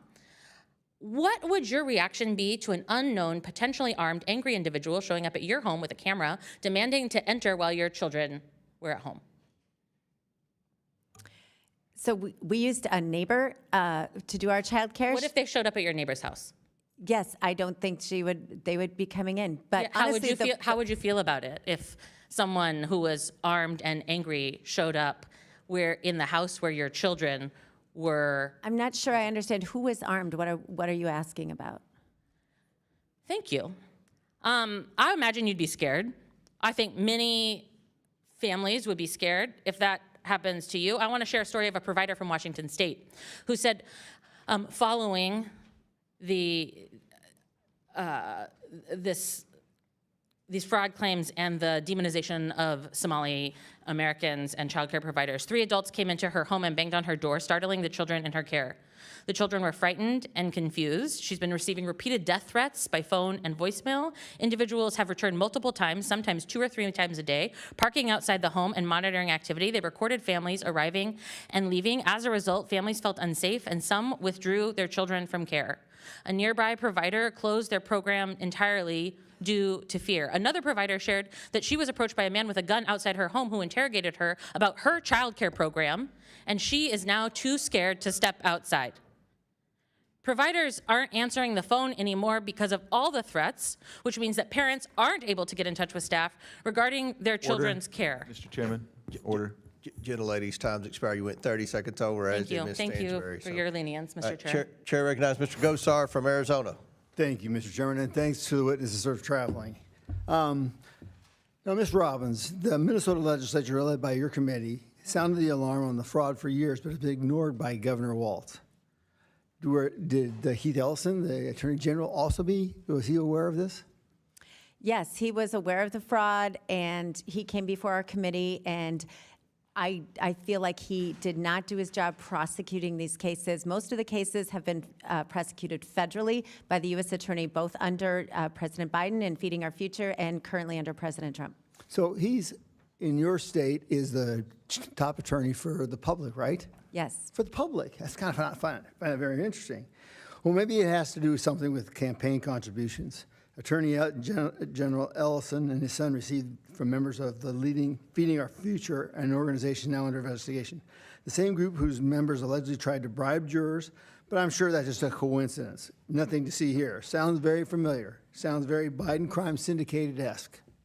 Now, when you were talking about the tools that you could use, would any NGO that takes federal funding be of value to you, that they would have to disclose all their federal funding or all their funding mechanisms if they took 1 penny from the federal government? Yes, one of the things we've seen in Minnesota is that some of these nonprofits have had their federal 501c3 status revoked, but the state continues to fund it. It's interesting you say that because, you know, the IRS actually does this study, actually has those numbers, but when we order it, it's blanked out. It's redacted. All of it's redacted. I wonder if there's some interesting aspects to that, you know, follow the money trail.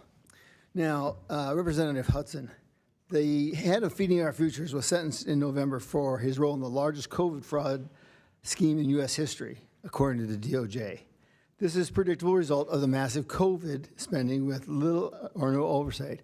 In fact, we spent between $4.3 and $7.5 trillion during COVID, and we don't have a single receipt, not one, okay? Now, this is a predictable outcome from the massive spending. Whether it's expanded COVID tax credits under the so-called Affordable Care Act or the programs like the massive or Minnesota HHS initiative with a no enrollment cap. Unfortunately, there are plenty of similar federal programs right here in Washington, D.C. My question for you is, in your experience, what failures make government funding streams particularly susceptible to fraud? Well, as I outlined in my opening statement and my written testimony, basically we're spending far more money than we have the operational capacity to monitor. Like they're just, now Deputy U.S. Attorney, he was U.S. Attorney at the time, Joe Thompson, said, we can't prosecute our way out of this. That's another way of saying it. We have to have controls on the front end. Well, and with the massive amounts like I just talked to you about in COVID, you know, it actually, it gives the environment for fraud. It just builds on it, right? Correct. Well, Ms. Rarick, what concrete actions did the Walz administration take to intimidate whistleblowers into silence? So I think the first thing he did was he put in place commissioners. Right now we have a deputy commissioner over Department of Human Services that is known to whistleblowers as being like the queen of retaliation. So when you put somebody in charge that is known to retaliate, that's a problem. I would also note on your previous question about the COVID money, and we discovered in our committee that the auditor, so there was a bid for auditing the COVID money, and the auditor was known to be our Minnesota State Auditor, Blaha. So that's another Democrat within the whole fold of the Democrats in Walz as well. Would it surprise you that we spent $13 trillion from Bill Clinton to Donald Trump in that span of time? $13 trillion with not a single receipt. That is absolutely shocking. I used to do accounting, and that's deplorable. That's something that you should be in prison for that. Yeah, absolutely. So, you know, the United States has no obligation to tolerate guests who break our laws. And in this case, there seems like there's a whole bunch of them. And unfortunately, they were targeting one general area. And it's sad to me that we are always being screamed at about xenophobia, all this different type of phobias, and racist, and yet the facts still stand. So, Mr. Chairman, I find it very interesting today's hearing, and I applaud you for doing it. Thank you. I yield back. Thank you. Gentleman now, our chair now recognizes Chairman, the lady from Texas, Ms. Jasmine Crockett. Mr. Chairman, ma'am, I'm sorry, Ms. Crockett. Chair recognizes Mr. Biggs. I apologize for that. That's all right. There's some more you see. Senator John Kennedy brings Somali fraud to the Senate floor. Viral videos, David says he filed complaint against Walz over fraud allegations. Minnesota adds Medicaid fraud verification amid alleged $9 billion loss. Minnesota's Somali fraudsters paid for rich lifestyles with stolen money. What investigators still haven't asked about Minnesota's fraud, I hope to ask that. Trump deploys 2,000 federal agents to Minnesota. Venezuela's been dealt with. Somali scammers should be next. Beyond parody, Craigslist ad from a daycare center in Minneapolis seeks to hire 20 child actors. Dr. Oz orders full-scale federal audit of Minnesota Medicaid. Did you miss a story about alleged Medicaid fraud from a Somali-run health services provider in Maine? A YouTuber's follow-up video on Minnesota fraud is just as wild. HHS to close Biden-era loophole that lets states pay child care providers without counting attendance. Yield that. Thank you. Without objection, so ordered. Chair now recognizes Ms. Jasmine Crockett from Texas. Thank you so much, Mr. Chair, and for every witness that is here, thank you so much for your time and your attention. I just have one quick question. I have not been here the entire hearing, but I don't think this question has been posed for each of you, and we can start at the far end. Do you believe that all Somalis are engaged in fraud? I do not, and I'd like to... Okay, just yes or no. Next. Of course not. Oh, absolutely not. We have good Somali people in our state. Absolutely not. Okay, thank you so much. I just want to make sure I level set because it seems like we want to continue to, especially as we just heard those particular articles entered into the record, we want to continue to just make it seem as if you are Somali, then somehow you are a fraudster. And this administration has decided that it wants a target on their backs. And so when my colleague, Ms. Randall, decided that she wanted to talk about the threats that are being made towards various Somali people, the reason she brought it up is because this particular side of the aisle has a tendency of if one person does something bad, especially if they are an immigrant, then we are going to cast aside that entire community. So I wanted to level set, and I appreciate your honesty because that's something that we very rarely get from our colleagues on the other side of the aisle. In fact, if we want to talk about fraud, I got a lot of fraud that we're going to talk about because we're going to get into this, but I am very curious to hear. Let me ask you, Mr. Ballou, are you aware of allegations that $50,000 in taxpayer dollars have been given to someone that is currently sitting in this administration by the name of Tom Homan? Are you aware? Okay, that's a yes. I am. Okay. And last I checked, and correct me if I'm wrong if you have different information, but he was given that $50,000 in exchange for being able to provide contracts and kickbacks to people as soon as Trump was going to get into office. The DOJ was actually investigating this, but as soon as Trump got into office, last I checked, he actually said, go ahead and throw away that case. So it was a Department of Justice investigation, and he accepted the money from an undercover FBI agent in cash. Are you aware as to whether or not we ever got that $50,000 back? I'm not. Oh, okay. Are you aware as to whether or not this committee has decided to investigate that? I'm not. Are you aware as to whether or not any committee in Congress has decided to investigate the fact that we know that he took $50,000 from an undercover officer, and yet we still don't have that money, nor does he have any charges? I'm not. Oh, okay. All right. So let's get into it. We're living through the most corrupt presidential administration in American history, a $300 million ballroom, a $230 million payout from the Department of Justice because the president got his feelings hurt because he had to be investigated for being a criminal. Hundreds of thousands of taxpayer dollars spent at Trump-owned properties around the country, Trump-branded wine being sold at the Coast Guard exchanges, American taxpayer dollars being spent on DHS propaganda ads on Truth Social, awarding federal contracts to corporations in exchange for campaign contributions. Kash Patel flew his girlfriend around the country on a multi-million-dollar jet that taxpayers paid for. Kristi Noem gave companies she's affiliated with hundreds of millions of tax dollars, then went out and spent another $200 million on 2 private jets for her travel. For 12 months, this administration has been taking billions of taxpayer dollars from American people and have been giving it away to their own companies in the form of tax cuts, government contracts, or other government-funded subsidies. So Congress has a role in getting rid of fraud, I will admit that, in any federally funded government program. However, I think the fraud that the American people are concerned about is that the Republicans are taking away Americans' health care so that ultra-billionaires can get more tax cuts. The real fraud is the dehumanization and demonization of the working class Americans and immigrants to distract folks away from corporate socialism that's happening because of the Republicans. So this is truly the definition of throwing away the baby with the bathwater. The Republican philosophy is that if the cost of living for the average American increases, they're on their own. But if the cost of doing business increases for the wealthiest people on earth, well, then it's the government job to bail them out. But I want to get to my last question because, Mr. Ballou, I got to give you a chance. He's been issuing pardons for numerous people who have defrauded the American people. And Republicans on this committee, yeah, just as quiet as the room just got, right? So, Mr. Ballou, talk to me about how the Trump administration has welcomed fraud across government by purging DOJ attorneys and shuttering ethics office across the federal government.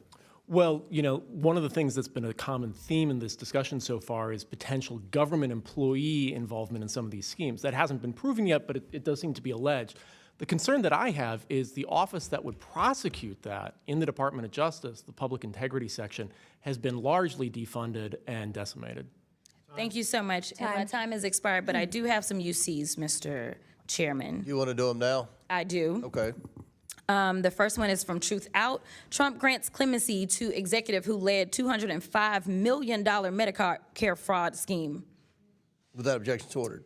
The next one is Trump commutes sentence of Dr. Solomon Melgen, eye doctor, found guilty of Medicare fraud. Without objection, to ordered. The next one, healthcare fraudster Philip Esfermaze is latest Trump clemency recipient to be arrested. He defrauded more than $1 billion from Medicare. Without objection, to ordered. Trump pardons nursing home owner and supporter convicted of $7 million in tax evasion. Without objection, to ordered. Trump and we'll pardons- want all that stuff to put in the record. So, I will. I got right. you. Trump pardons cost victims and taxpayers $1.3 billion, House Judiciary Committee Democrats review says. All right, without objection, so ordered. Chair now recognizes Mr. Biggs. Mr. Chairman? Yes, Chair Mr. recognizes Ms. Chairman? Mace. Chair recognizes I have a request to be recognized to make a motion. I'm sorry? I have a request to be recognized to make a motion. Yes, go ahead. I move that the committee issue a subpoena to the Department of Homeland Security and the U.S. Citizenship and Immigration Services for all records related to the immigration and naturalization of or any immigration benefit received by Ilan Omar of Minnesota, Ahmed Abdi Salan Irsi, also known as Ahmed Aden, Ahmed Nur Saeed Elmi, and any members of Ilan Omar's family. Okay, another motion is made. The committee will hold this motion in abeyance until the end of today's hearing. The committee will now proceed with today's hearing. Thank you, Ms. Mace. Chair recognizes Mr. Biggs from Arizona. Thank you, Mr. Chairman. A report that came out yesterday indicates that on average, almost $1 million a day in cash is being sent from Minnesota out of the country by a small group of Somali carriers. Are any of you familiar with that on the panel? I'm not familiar with that particular story, but that story has been in Minnesota for a long time, where millions of dollars has gone out of MSTP, our airport, in cash to Somalia. Mr. Chairman, I ask that this be admitted as part of the Without objection, so ordered. Thank you. The Biden administration required states to pay health care and daycare providers before verifying any attendance at a daycare and before care was delivered. That's fine. Would you say that policy facilitated the funneling of funds or defrauding of government funds? We'll start with, we'll go down the panel. We'll start with Representative Robbins, please. My understanding is that there weren't ever enough internal controls, but under Medicaid rules, the Walz administration already had the opportunity to stop payment when there were credible allegations of fraud. They had the opportunity to do prepayment review. They could do all of those things, and they did not use those tools. Ms. Hudson. Not only does paying people before they deliver a service introduce an obvious opportunity for people to abscond with public dollars, but we've heard these arguments in our communities back in Minnesota from Minnesota Democrats that it's just so important that we pay people up front because they can't afford to wait for the reimbursements. Yeah, Ms. Rarick.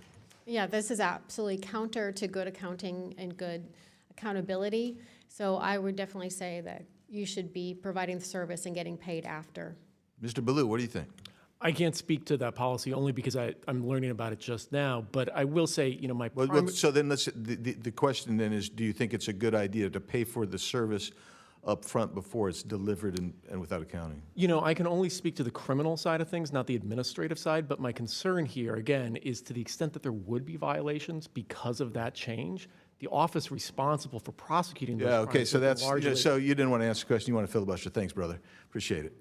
Now, here where we're going to go is one of the things that you mentioned, Representative Robbins, is physical facilities and real estate. And as we've seen and looked at this, as I've looked at this, all of the public reporting that's out there, looked at a little bit of Exhibit A, that's like 2,800 pages or 2,300, whatever it is. Didn't get to look at all of it, but looked at some of it.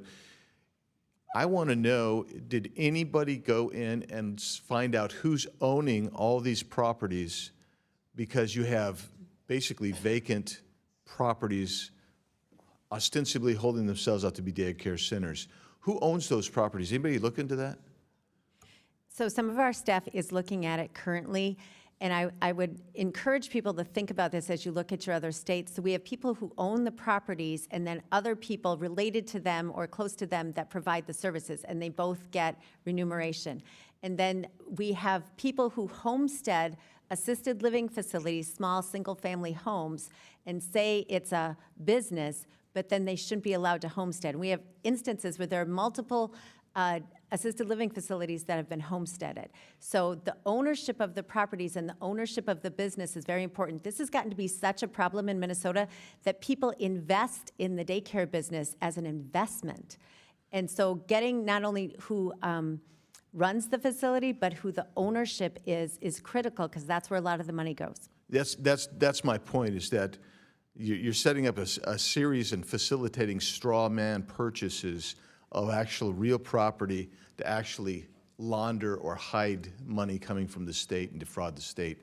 And I would encourage both the feds and the state to really take a close look at that. I did find it interesting. Well, let me just ask the last question I've got time for here is, well, I got to ask two. The $18 billion, I'm saying $18 billion, that's the total nut over the last 5 years, if I understand your testimony right, Representative Hudson, and half of it was defrauded. That is the estimate from the U.S. Attorney's Office. Okay. Has the Waltz administration put into place any new procedures since this has come to a very viral head in the last, 6 weeks? They've appointed a couple of guys and shifted around a couple of chairs on the deck, but it's the equivalent of throwing a glass of water at a stove that's on fire. Thank you. Mr. Chairman, I have a few more UCs, if I may. Go ahead. Thank you. Victims shocked after Biden grants clemency to Kids for Cash judge and $54 million embezzler. Shocked. Biden clemency for convicted fraudsters met with outrage. It's a slap in the face. Comer on Fox News. Biden crime family pardons serve as a confession of their corruption. Biden pardons more people in his criminal clan and commutes sentence of Leonard Peltier. Op-ed from the former legislative auditor, Jim Nobles, what's the right number? And then finally, Mr. Chairman, 18 U.S. Code 666, theft or bribery concerning programs receiving federal funds seems apt in this case. Mr. Chairman, I'll yield back. Thank you. Gentleman yields back. Chair recognizes Ms. Presley from Massachusetts. Thank you, Mr. Chair. Let me just begin by making this plain. Credible fraud must be investigated and prevented. Every dollar that is stolen from public programs is a dollar that is taken from a child who needs care, a senior who needs food, or a family that is already struggling to make ends meet. Ms. Robbins, I want to just begin with a basic question, and please answer yes or no. When someone is convicted of defrauding the public, do you believe that they should be held accountable? Yes. So if we're serious about fraud, then we also have to be serious about accountability. Ms. Robbins, do you mind just expounding, what does accountability look like to you? We want to prosecute everyone who's committed a crime, and we want to fire officials in the agencies that are liable for allowing the failure of internal controls. Okay, so Ms. Robbins, let me be more clear. What should happen to fraudsters who steal public dollars?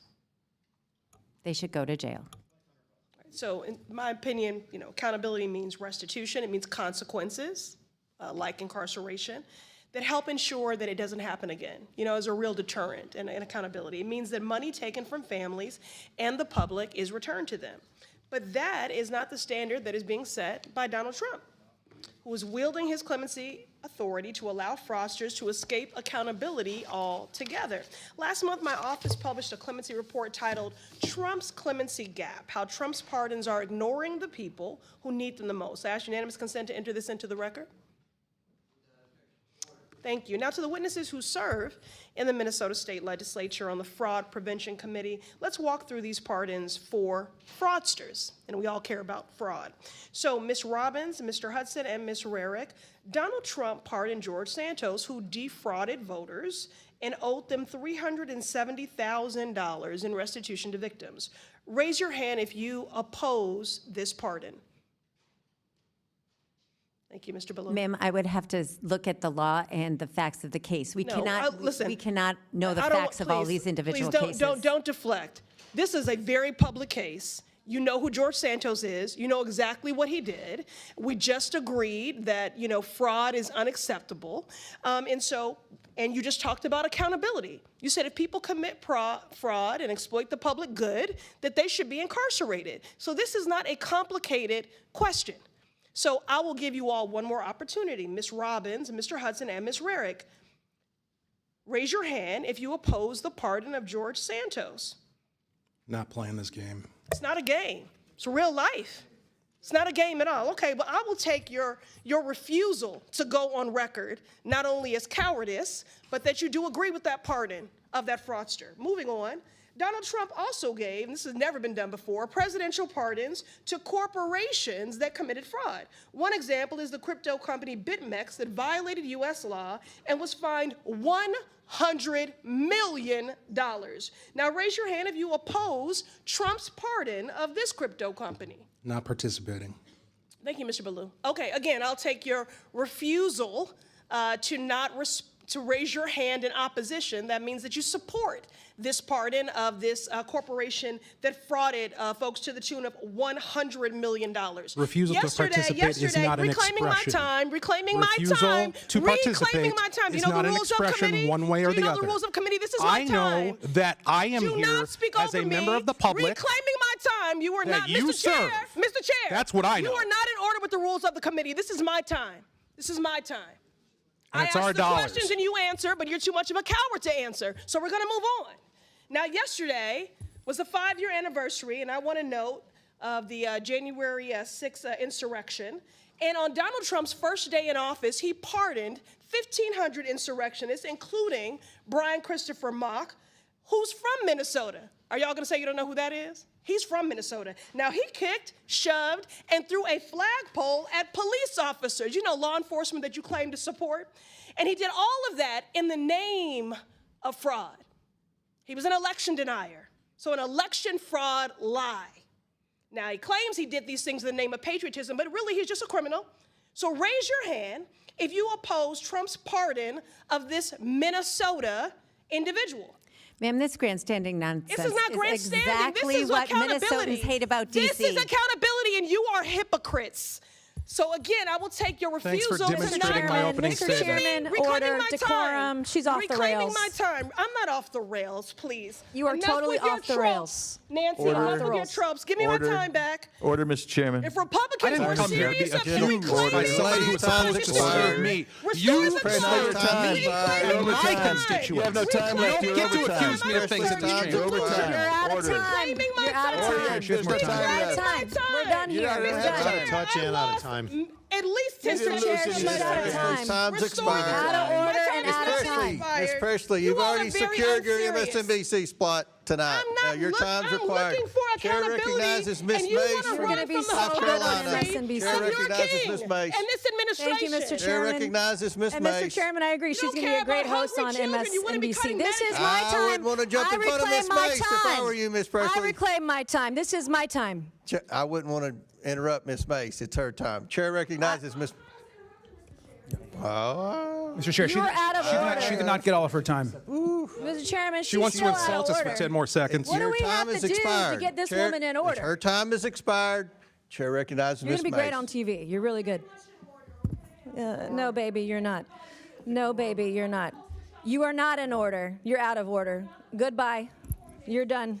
All right. Mr. Chairman, is my Chair 5 recognizes minutes. Ms. Mace, and Are we we're- good here?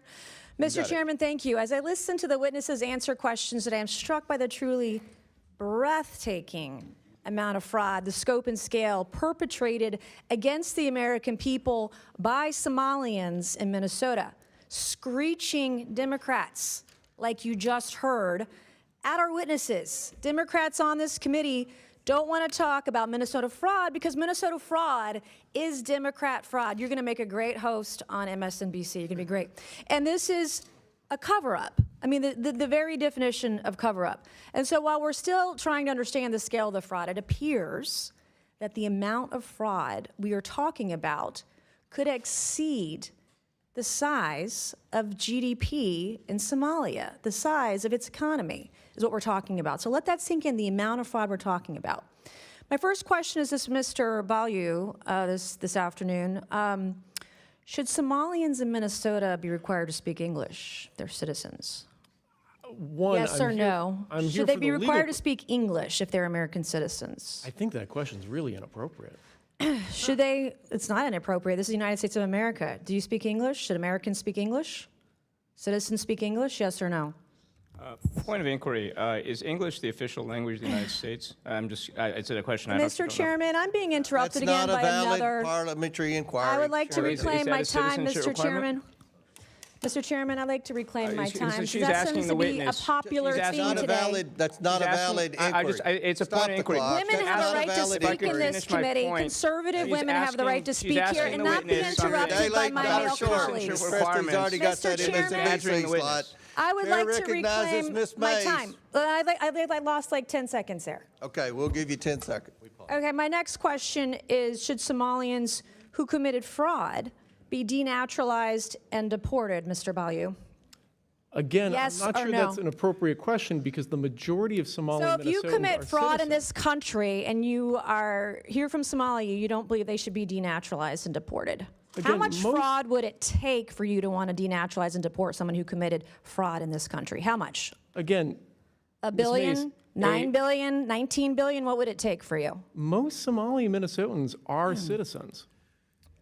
Right. And the ones that committed fraud, the question was, if you understand English, should be those who committed fraud, should they be denaturalized and deported? The Somalians who are here, the ones that can't speak English. Yeah, so under U.S. law. Okay, the my next basis- question for Excuse me, you Can I please finish the is, question? no, you can't because you're not answering the question. My next question is, this is yes or no. If you marry your brother and you commit immigration fraud, should you be denaturalized and deported? If you Again, commit immigration fraud, yes or no? Again, that question seems really inappropriate. And if I can get Well, you back to your can't answer my question, so that's probably more inappropriate. Can you name one significant contribution to Minnesota from a Somali immigrant who can't speak English? Absolutely, yes. But again, this is. You didn't name one. All right, so my next questions are going to be for the Honorable Ms. Robbins. Good afternoon. Thank you all for being here today. I heard some discussion earlier about al-Shabaab and the discovery that you believe some of this money that was defrauded the U.S. government went to al-Shabaab. Is that correct? Did I hear that right? Yes, it's been proven. How much money are we talking about? You know, we don't have an amount. So there's been specific cases where it's been charged where we have an amount, but then of the millions that go to Somali over the years in remittances, a portion of that we understand is taken as sort of a tax or corruption by al-Shabaab when it enters the country. Can you explain to us who al-Shabaab is? It's a terrorist organization in Somalia. And they're affiliated with al-Qaeda, is that right? My understanding is they are. I am on the DNI website where it tells me that since 2014, al-Shabaab has killed more U.S. citizens than any other al-Qaeda affiliate. And as of 2025, al-Shabaab, this group is al-Qaeda's wealthiest component. Can you believe that? Yes. And that American tax dollars through Minnesota, through Governor Tim Walz, who shamefully had to resign from his reelection the other day. Thank you to the young YouTuber Nick Shirley. This is the kind of thing that was happening in Minnesota. So I praise the Republicans who are here today from the Minnesota State Legislature exposing this fraud. And then, Ms. Robbins, when do you think Tim Walz became aware of the fraud? I think he's been aware of it since the beginning. This was a huge issue in our state in the year he ran for governor, and the OLA reports came out, first identifying the child care fraud in March and April of 2019 when he was in the first months of his term. Was Keith Ellison in on it too, knowledgeable, the Catholic turned Muslim guy in Minnesota? Yes, they were all newly in office, and this was very public knowledge in Minnesota. What role do you think Tim Walz and Keith Ellison played, his administration, in delaying investigations into the fraud? So I've outlined several things where they stopped our ability to strengthen internal controls, and they also shut down the criminal investigations by the OIG and DHS. Thank you, Mr. Chairman. I yield back. I do have two articles, Mr. Chairman, that I would like to ask unanimous consent. This one on foxnews.com, Minnesota fraud probe will expand to other states. And then on house.gov, legislators blast DHS for revelations it had contracts with feeding our future fraudsters. Without objection to Thank you, order, Mr. Chairman. Somebody else seek recognition. Chair recognizes Ms. Ansari.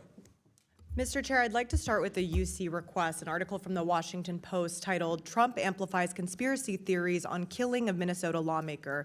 As we know, the president shared a video. Without objection to order. Thank you. So I want to start with this question for the lawmakers here from Minnesota. As you know, Donald Trump has been posting these conspiracy theories about the linking Governor Walz to the killing of your former speaker and insinuating that Governor Walz had something to do with it. Can you please raise your hand if you think this is an appropriate action by the President of the United States? Raise your hand, please. I'm not doing a raise your hand. I'm Do you happy think to it's comment on appropriate? it. Sure, is it appropriate for the President to do that? So the person who murdered our colleague, Speaker Melissa Hortman, and her husband, Mark, Answer the had question. Do you think it's appropriate for the President of the United States evidence saying cause he violence thought against a Tim sitting Walz governor? was ordering him to do it. I know the facts will come out in the case, and we need to be respectful of the Hortman family, and we need to let this play out in the courts. That is unacceptable. It is inappropriate to the highest degree for the President of the United States to be sharing conspiracy theories that are obviously going to lead to violence directed at Governor Tim Walz. Now, moving on to the issue here today, we all care deeply about combating waste, fraud, preventing corruption, and holding bad actors accountable. Unfortunately, this country has seen an unprecedented avalanche of such abuse in the past year, all stemming from the Trump administration, the most corrupt and the most wasteful administration in American history. It is truly amazing that the majority moved so quickly to hold basically an emergency hearing on the situation in Minnesota without ever one time having held a hearing on the national crisis that is the Trump criminal enterprise being run out of the White House. I don't even know where to begin. Maybe the Republican majority would be interested in holding a hearing on the $50,000 cash bribe that Borders our Tom Homan received from FBI undercover agents in a kava bag. Or how about a hearing on the $400 million bribe that Donald Trump presented by multi-billion-dollar companies in the form of the White House ballroom that Donald Trump seems most obsessed with? Do Republicans have any interest in holding a hearing on that corruption scandal? Or the fraudsters and the criminals that Donald Trump has pardoned? He freed George Santos, convicted of theft of public funds. He pardoned Paul Walzak, convicted of millions of dollars in tax fraud after Walzak's mother raised money for Trump's campaign. He released the former president of Honduras, sentenced to 45 years for flooding the United States with oceans of cocaine. And these are just a few examples. I haven't even brought up Doge and Elon Musk corruptions, Trump's firing of inspectors general who are in place to root out fraud, and career U.S. attorneys who are doing the bidding of Donald Trump in prosecuting his personal and political enemies. Is there any interest in holding an oversight hearing on any of those issues? Now, I want to talk about one specifically appalling instance of blatant corruption in the Trump White House, reported by the New York Times, that the Republican majority has shown literally zero interest in investigating. This is regarding World Liberty Financial, the cryptocurrency company founded in 2024 by Eric Trump, Donald Trump Jr., Alex Witkoff, and Zach Witkoff, among others. If those names sound familiar, it is because the company is a joint project by the Trump and Witkoff families, Steve Witkoff being Trump's special envoy in the Middle East. You may think that the president's financial interest in a secretive cryptocurrency exchange may be bad enough, but it gets so much worse than that. Emirati investment firm MGX invested $2 billion in the Trump-Witkoff crypto business, personally enriching the sitting president of the United States, his family, and Witkoff as a White House employee. This is at the same time that Witkoff is an envoy to the Middle East. He's the one negotiating with the Emiratis as an official representative of the United States government. While Witkoff and his sons were negotiating this private crypto deal, Steve Witkoff was also in charge of negotiating with the very same officials as a U.S. official to give the Emiratis something they desperately wanted from us: highly advanced and specialized computer chips. To make the corruption even more explicit, just after the crypto deal went through, Donald Trump gave his go-ahead for the transfer of hundreds of thousands of advanced chips to the Emiratis, despite the extremely concerning national security implications. It's perhaps one of the largest and most obvious corruption schemes in U.S. history, implicating a foreign government paying off the President of the United States and the White House to the tune of literally billions of dollars in exchange for sensitive U.S. technologies. So please let the Republicans spare us with their feigned concerns about waste, fraud, and corruption. I yield back. Gentlelady yields back. Chair recognizes Mr. Fallon from Texas. Thank you. We're here today in this hearing because there exists damning Thank you. Mr. Chairman, thank you. We're here today in this hearing because there exists damning and overwhelming evidence of massive industrial scale fraud occurring in Minnesota right now, and it's been going on for years. This is a huge story, and while many want to ignore it, deflect from it, or be masters of obfuscation, which we have seen here today, this should be a page one, front and center, above the fold headline for media outlets across the country. But it's not. And I think it's very interesting. ABC, NBC, CBS, you can find 74 stories today run before you even get a hint of this scandal. This should be a headline. And unfortunately, it's a back page fine print. Still, as bad as the network's coverage, albeit, it's ludicrously abysmal, it's better than CNN. This very morning, CNN ran 51 stories on its website, including such riveting breaking news articles such as dogs that are trained to sniff mold, a flock of gay sheep, K-pop's newest release entitled Demon Hunters, inside glimpse of P. Diddy Combs' prison cell, and Chinese robots playing soccer. But nary a mention of the tens of billions of dollars of American taxpayer money that's been stolen from honest folks in America by scumbag thieves. This is the Oversight Committee. We should have one overriding emotion, whether it's Republican or Democrat. We should all be outraged that crooks and thieves and dirtbags are robbing the American people. So I was very curious as to see how the Democrats would play today. Would they expose this fraud and be willing to work with us, or would they go to their playbook of Donald Trump bad? And when we were in Doge, it was Elon Musk and billionaires bad. And they haven't really disappointed. January 6th as well has been mentioned. Has nothing to do with what we're talking about today. The ranking member's opening comments even bizarrely talked about presidential pardons. And he railed against POTUS. It's nothing to do with the matter at hand. But for the record, Joe Biden issued 250% more pardons and commutations than Donald Trump. In fact, 2,545 more. Again, back to the matter. This money's been stolen systemically by a gang of thieves while the very people charged with the oversight, namely the Waltz administration, have been complicit. They've looked the other way. And the Democrats didn't disappoint either with ists, isms, and phobes, quotes like bigotry and hatred, and we're hypocritical witch hunt. And then they were taking a hero, Nick Shirley, trying to make him a villain. Mr. Chairman, I'd like to enter into the record an article, "It's Not Racist to Notice Somali Fraud." Without objection to ordered. 98 defendants that have been charged thus far in this case, and I think it'll end up being hundreds, 85 of them happen to be of Somalian descent. It's just a fact, despite how unfortunate and inconvenient these truths may be to leftists. The Assistant U.S. Attorney Joe Thompson thinks that this fraud can equivalent to maybe $9 billion. The entire federal budget of the country Somalia is $1.2 billion.